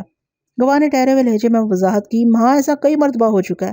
پھر مزید وضاحت کرتے ہوئے بولا، اور یہ سلسلہ صرف سحر بہاری تک ہی محدود نہیں، اکثر گاہک مجھ پر اور میری ورک شاپ پر اندھا اعتماد کرتے ہیں۔ اس کی وجہ شاید یہ ہے کہ میں نے کبھی ان کے بھروسے کو ٹھیس نہیں لگنے دی۔ میں چونکہ آپ سے وعدہ کر چکا ہوں کہ غیر متعلق افراد کو گفتگو کا موضوع نہیں بناؤں گا، اس لیے میں واپس سحر بہاری کی طرف آتا ہوں۔ میں نے اتنا کہنے کے بعد لمحاتی توقف کیا، پھر اپنی بات کو آگے بڑھاتے ہوئے گواہ سے پوچھا، شکور صاحب، معزز عدالت کو پلیز یہ بتائیں کہ جب کبھی سحر بخاری اپنی گاڑی لینے کے لیے خود آپ کی ورک شاپ نہ سکا تو اپنی گاڑی کے ساتھ کیا کیا؟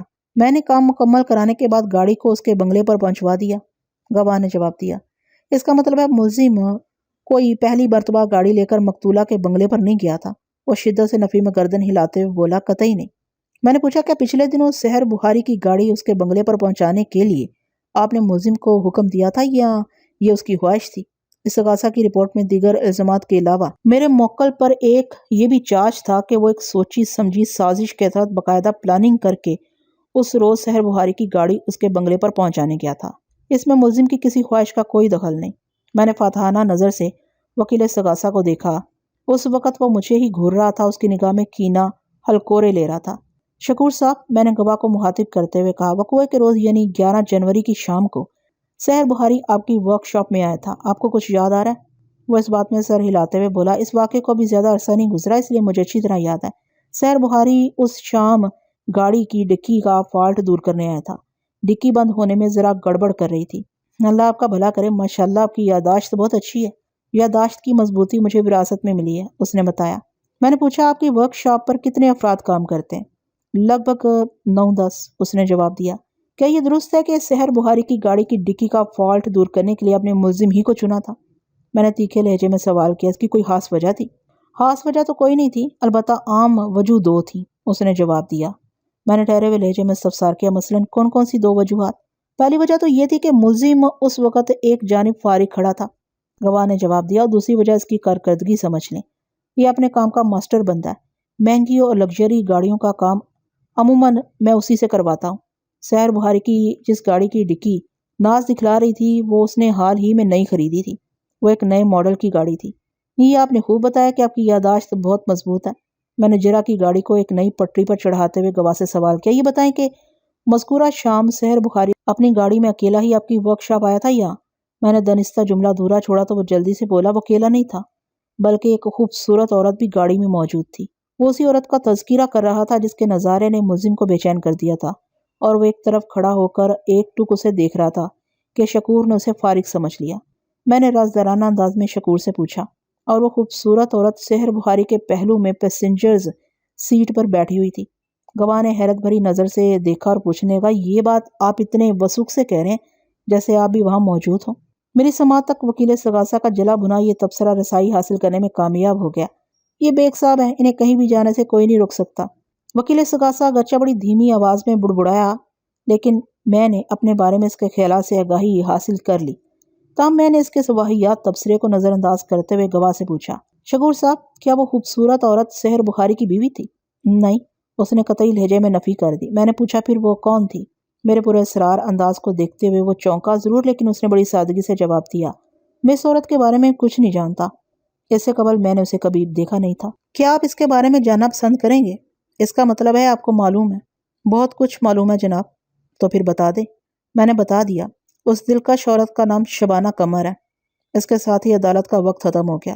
منظر اسی عدالت کا تھا اور گواہوں والے کٹہرے میں استغاثہ کا آخری گواہ مقتولہ کا زندہ شوہر سحر بخاری کھڑا تھا۔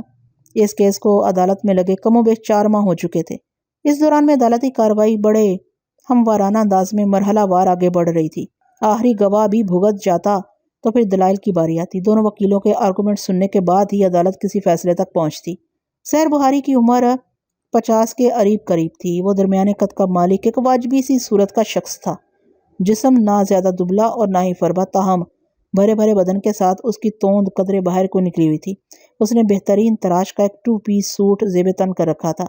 آنکھوں پر نظر کا چشمہ دکھائی دیتا تھا جس کے گلاسز خاصے بڑے تھے۔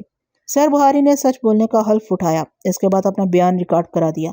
وکیل استغاثہ جج کی اجازت حاصل کرنے کے بعد گواہ کی جانب بڑھ گیا۔ میں بڑے تحمل سے اپنی باری کا انتظار کرنے لگا۔ وکیل استغاثہ نے کم و بیش 15 منٹ تک گواہ سے مختلف نوعیت کے سوالات کیے۔ ان میں کوئی بھی ایسی بات نہیں تھی کہ میں اعتراض اٹھاتا۔ دراصل وکیل سرکار اس سوال و جواب کے ذریعے استغاثہ کے پلندے کو جسٹیفائی کرنے کی کوشش کر رہا تھا۔ استغاثہ کی رپورٹ کا میں تفصیلی ذکر کر چکا ہوں، لہٰذا اس وکیل استغاثہ کے تبصرات سے جم کرتے ہوئے میں آگے بڑھتا ہوں۔ اپنی باری میں گواہوں والے کٹہرے کے قریب پہنچ گیا۔ چند لمحات تک میں پرستائش نظر سے اسے دیکھتا رہا۔ دیکھنے کا انداز ایسا ہی تھا جیسے میں کسی عبقری یا نادر الوجود ہستی کا دیدار کر رہا ہوں۔ اس کے بعد میں نے اپنے مخصوص انداز میں گواہ کو گھسنا شروع کیا۔ یہ گویا میٹھی چھری سے کسی کو غیر محسوس انداز میں ذبح کرنے کے مترادف تھا۔ سحر بخاری صاحب، میں نے اسے مخاطب کرتے ہوئے کہا، میری یہ خوش قسمتی ہے کہ آپ جیسی شخصیت سے ملاقات ہو رہی ہے، لیکن اس کے ساتھ ہی مجھے اس بات کا افسوس بھی ہے کہ یہ ملاقات خوشگوار حالات میں نہیں ہو رہی۔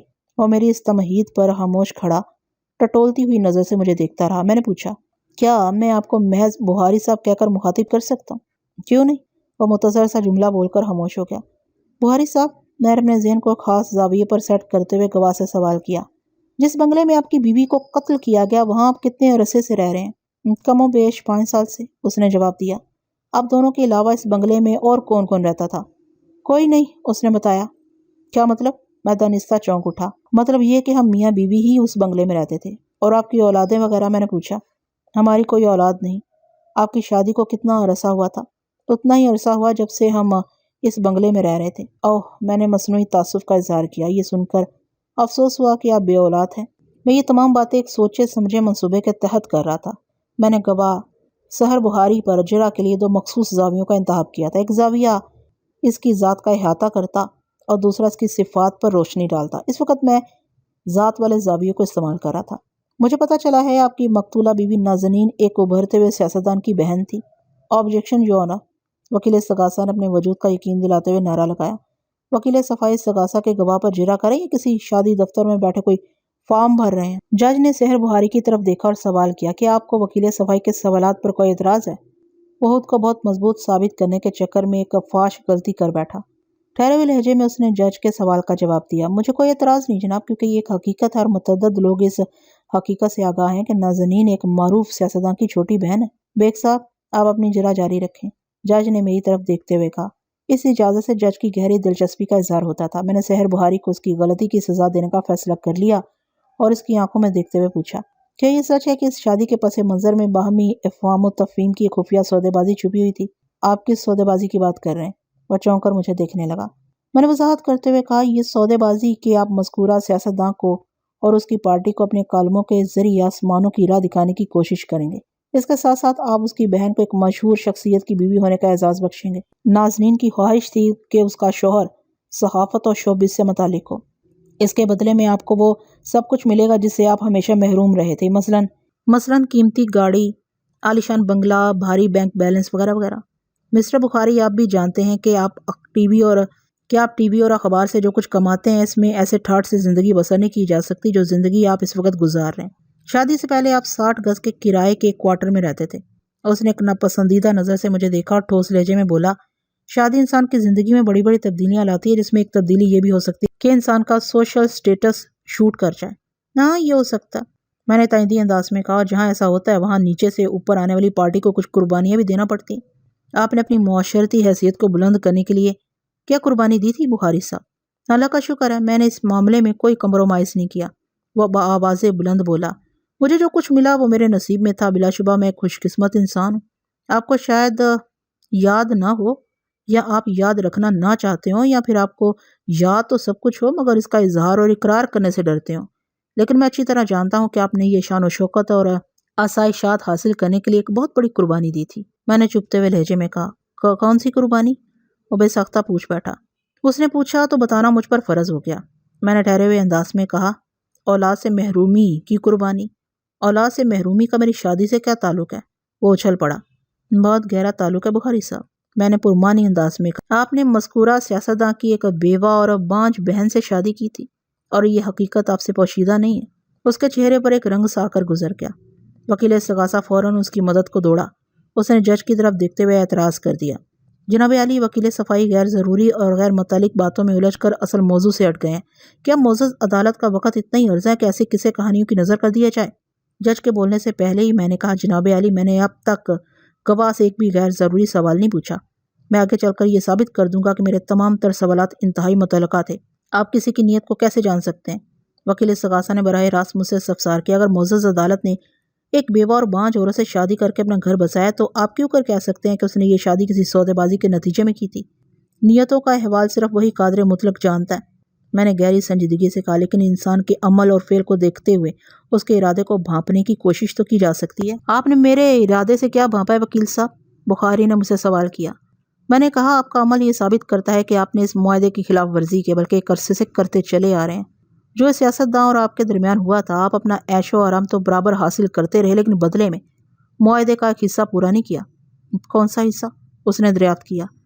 میں نے کہا، دونوں پارٹیوں کے درمیان جو کچھ طے پایا تھا اس کی روح سے آپ نے مذکورہ سیاستداں اس کی پارٹی کو اپنے کالموں میں پروجیکٹ کرنا تھا۔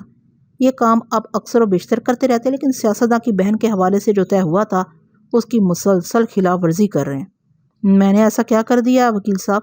اس نے پوچھا۔ آپ اپنی بیوی سے بے وفائی کے مرتکب ہوتے رہے ہیں۔ یہ جھوٹ ہے، آپ مجھ پر بہتان باندھ رہے ہیں، وہ چیخ کر بولا، لیکن میں اس کی چیخو پکار سے متاثر ہونے والا نہیں تھا۔ فاروق نے بڑی جانفشانی سے مجھے بخاری کی زندگی کے بارے میں معلومات اکٹھی کر کے دی تھی۔ یہ شخص انتہائی گھناؤنے کردار کا مظاہرہ کر رہا تھا۔ میں اس کو چھوڑنے والا نہیں تھا۔ اس کے چیخنے کے جواب میں نے بھی کڑک کر کہا، میں الزام تراشی نہیں کر رہا، بلکہ حالات کی حقیقی تصویر کو معزز عدالت کے سامنے لا رہا ہوں بخاری صاحب۔ وکیل استغاثہ موجودہ صورتحال پر ہاسا بوکھلائے ہوا تھا۔ اس نے ایک مرتبہ پھر مجھ سے استفسار کیا۔ اس کے استفسار میں جرحانہ پن پایا جاتا تھا جو منتشر الخیالی کا مظہر تھا۔ ڈیئر ڈیفینس کونسلر، آپ کے پاس اس بات کا کیا ثبوت ہے کہ استغاثہ کا گواہ کسی عہد شکنی یا بے وفائی کا مرتکب ہو رہا تھا؟ سحر بخاری نے بھی اکھڑے ہوئے لہجے میں دریافت کیا۔ ہاں بتائیں، میں نے کون سی بے وفائی کی ہے؟ یہ شبانہ قمر کون ہے؟ میں نے سرسراتے ہوئے لہجے میں پوچھا۔ میں کسی شبانہ قمر کو نہیں جانتا، وہ سٹ پٹائے ہوئے لہجے میں بولا۔ میں اس خوبصورت معروف کا تذکرہ کر رہا ہوں جو 11 جنوری کی شام آپ کی گاڑی کی پیسنجر سیٹ پر براجمان تھی۔ آپ نے اسے اپنے بریف کیس میں سے ایک طے شدہ کاغذ نکال کر دیا تھا۔ اس کاغذ کے نیچے بریف کیس نوٹوں کی گڈیوں سے بھرا ہوا تھا۔ کچھ یاد آیا کہ نہیں؟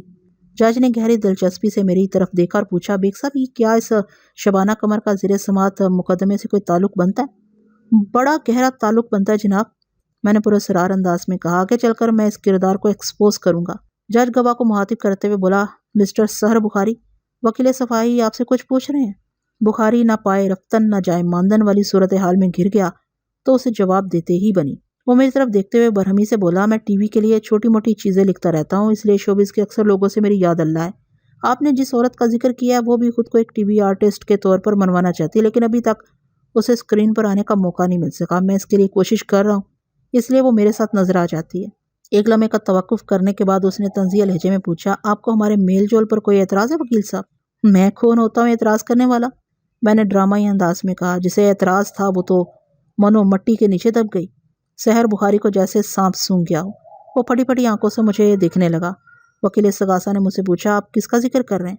مقتولہ نازنین کا ذکر کر رہا ہوں مائی ڈیئر کونسلر۔ جج نے مجھ سے مخاطب ہوتے ہوئے پوچھا، بیگ صاحب، یہ سب کیا چکر ہے؟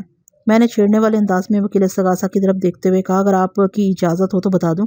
وہ کسی قسم کا اعتراض کرنے کی پوزیشن میں نہیں تھا کیونکہ استفسار بذات خود جج کر رہا تھا، لہٰذا میں نے اس کی خاموشی کو رضامندی سے تعبیر کرتے ہوئے جج سے کہا، جناب عالی، چکر بہت ہی سادہ اور روایتی سا ہے۔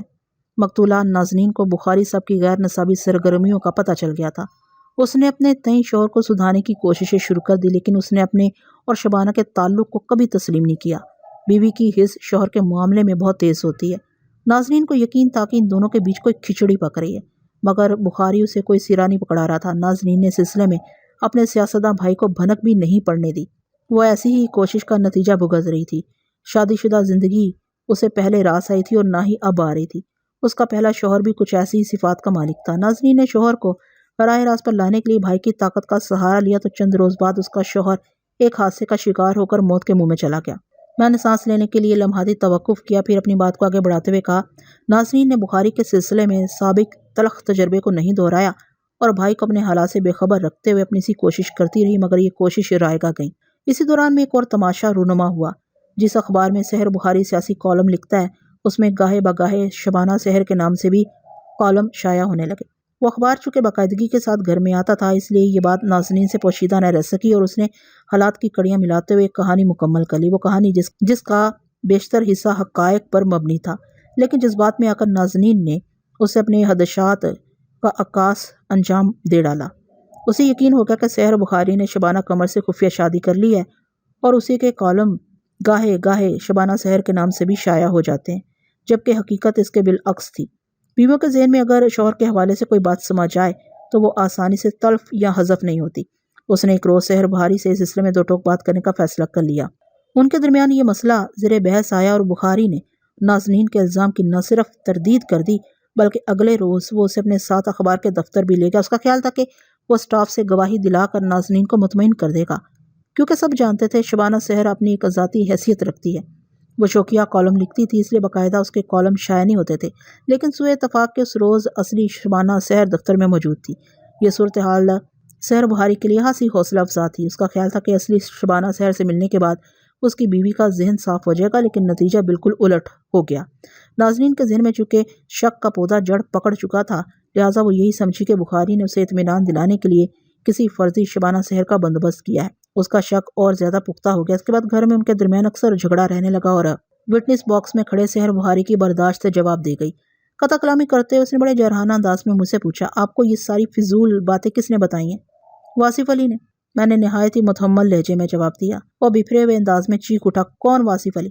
کمال ہے، آپ واصف علی کو نہیں جانتے سحر بخاری صاحب؟ میں نے کہا، اس شہر میں سینکڑوں ہزاروں واصف ادھر سے ادھر جوتیاں چٹکھاتے پھرتے ہیں۔ میں سینکڑوں ہزاروں کی نہیں بلکہ اس واصف کی بات کر رہا ہوں جو آپ کے اخبار میں کام کرتا ہے، سب ایڈیٹر واصف علی۔ اچھا، وہ جو نفرت آمیز لہجے میں بولا۔ اس کے انداز نے مجھے بتا دیا کہ وہ واصف علی کے لیے اپنے دل و دماغ میں بے پناہ مناد رکھتا تھا۔ میں نے سلگانے والے لہجے میں کہا، بخاری صاحب، سب ایڈیٹر سبنگ نہیں کرے گا تو پھر کیا کرے گا؟ اب تو میں اسے ضرور بتاؤں گا کہ سبنگ کیا ہوتی ہے۔ وہ فنکارا، بخاری صاحب یہ نہ بھولیں کہ آپ اس وقت ایک عدالت کے کمرے اور جج بھی یہاں موجود ہیں۔ میں نے تنبیہی لہجے میں کہا، آپ کے ان سخت الفاظ میں سے دھمکی کی بو آ رہی ہے۔ وہ ایک دم ڈھیلا پڑ گیا۔ صورتحال کی سنگینی کو اس نے فوراً محسوس کر لیا تھا۔ اسے اپنی نازک پوزیشن کا احساس ہو گیا تھا۔ جج نے مجھ سے مخاطب ہوتے ہوئے پوچھا، بیگ صاحب، آپ شبانہ قمر والی کہانی کو زیر سماعت مقدمے کے ساتھ نتھی کرنے والے تھے، اس کا کیا ہوا؟ جناب، میں اسی طرف آ رہا ہوں، میں نے جلدی سے کہا۔ اس کے بعد میں نے اپنے سوالات کے زاویے کو تبدیل کر دیا۔ اب موجودہ کیس اور بخاری کی ذات میرا خصوصی ٹارگٹ تھے۔ بخاری صاحب، کیا یہ درست ہے کہ وقوع کی رات آپ ایک بھاری رقم لے کر گھر آئے تھے؟ ہاں، یہ درست ہے، اس نے جواب دیا۔ میں نے پوچھا، کل کتنی رقم تھی اور نوٹ کس مالیت کے تھے؟ وہ 100 روپے والی گڈیوں پر مشتمل 1.5 لاکھ کی رقم تھی۔ آپ کا خیال ہے ملزم وہ تمام کی تمام رقم چرا کر لے گیا تھا؟ خیال کیا، میں نے خود اپنی آنکھوں سے اسے نوٹوں کی گڈیاں اٹھا کر فرار ہوتے ہوئے دیکھا تھا۔ ٹھیک ہے، میں نے اسے احساس نہ ہونے دیا کہ وہ میرے بچھائے ہوئے جال میں قدم ڈال چکا تھا۔ میں نے کہا کہ آپ کو پتہ نہیں اتنی بڑی رقم گھر میں نہیں رکھنا چاہیے، رقم کو بینک میں رکھا جاتا ہے یا پھر تجوری میں۔ آپ کے خیال میں کیا مجھے وہ رقم روڈ پر رکھ دینا چاہیے تھی؟ آپ ناراض نہ ہو، میں نے جلدی سے کہا، آپ کی رقم تھی، اب آپ جہاں بھی رکھیں، مرضی آپ کی۔ آپ نے پولیس کو اور معزز عدالت کے روبرو یہ بیان دیا ہے کہ آپ مقتولہ کی چیخو پکار سن کر بیڈ روم کی طرف لپکے تو آپ نے ملزم کو نوٹوں کی گڈیوں اور زیورات کے باکس کے ساتھ اندر سے نکلتے دیکھا۔ آپ کی جرت کے تو فعل، زیورات والے باکس تو اس کے ہاتھ سے گر گئے، لیکن وہ نوٹوں والی گڈیاں لے کر رفو چکر ہو گیا۔ میں کچھ غلط تو نہیں کہہ رہا؟ آپ بالکل درست فرما رہے ہیں، اور اس بات پر بھی آپ ڈٹے ہوئے ہیں کہ ملزم آپ کی ساری رقم چرا کر لے گیا تھا۔ اس نے اس بات میں گردن ہلائی۔ میں نے اسے چھیلنا شروع کر دیا۔ بخاری صاحب، اب ذرا ہم نوٹوں کی گڈیوں کی طرف آتے ہیں۔ ہاں بالکل درست فرما رہے ہیں، اور اس بات پر بھی آپ ڈٹے ہوئے ہیں کہ ملزم آپ کی ساری رقم چرا کر لے گیا تھا۔ اس نے اس بات میں گردن ہلائی۔ میں نے اسے چھیلنا شروع کیا۔ بخاری صاحب، اب ذرا ہم نوٹوں کی گڈیوں کی طرف آتے ہیں۔ 100 کے نوٹوں والی ایک گڈی میں 10,000 روپے ہوتے ہیں، یعنی 1,00,000 کی رقم 10 گڈیوں میں سمائے گی، اور اسی حساب سے 1,50,000 روپے 15 گڈیوں میں آئیں گے۔ اب ذرا آپ سوچ سمجھ کر منہ کھولیں اور معزز عدالت کو بتائیں کہ کیا عملاً یہ ممکن ہے؟ میں نے دنستہ جملہ دھورا چھوڑا اور قدرے توقف کے بعد قدرے سخت لہجے میں کہا، یہ کیسے ممکن ہے کہ ایک شخص اپنے دونوں ہاتھوں کو استعمال کرتے ہوئے 15 گڈیاں نوٹوں کی اور چند زیورات کے ڈبے لے کر فرار ہو رہا ہو، تو ایک دھکا کھا کر اس کے ہاتھ سے زیورات والے ڈبے تو چھوٹ جائیں لیکن 15 گڈیاں اس کے ہاتھوں میں موجود رہیں، اور پھر وہ افراتفری کے عالم میں ان 15 گڈیوں کے ساتھ پلٹ کر فائر بھی کر دے؟ کیا ایسی صورتحال میں وہ اپنی کسی جیب میں سے ریوالور نکال سکتا؟ بھاگتے ہوئے ایک ہاتھ سے 1,50,000 کی رقم اور وہ بھی 15 گڈیوں کی شکل میں سنبھالنا کیسے ممکن ہے؟ انسان ارادہ کر لے تو سب کچھ ممکن ہو جاتا ہے، وہ کمال ڈٹائی سے بولا۔ کیا آپ معزز عدالت کے سامنے ایسی ہی ایک کوشش کر کے دکھلا سکتے ہیں؟ وہ متملانہ انداز میں ادھر ادھر دیکھنے لگا۔ اس روز میں عدالت جاتے ہوئے ایک بیگ بھی اپنے ساتھ لے گیا تھا۔ اس بیگ میں نے خاص آئٹمز تیار کر رکھے تھے۔ میں نے وہ بیگ کھول لیا اور اس کے آئٹمز کو باہر نکال کر میز پر رکھ دیا۔ وہ طلائی زیورات کے 4 خالی باکس تھے، اس کے علاوہ 100 کے نوٹوں کے سائز کی 15 گڈیاں تھیں۔ وہ تمام گڈیاں اخبار کو کاٹ کر تیار کی گئی تھیں، اور اس بات کا خاص خیال رکھا گیا تھا کہ گڈیوں کا سائز اور وزن اصل گڈیوں کے برابر رہے۔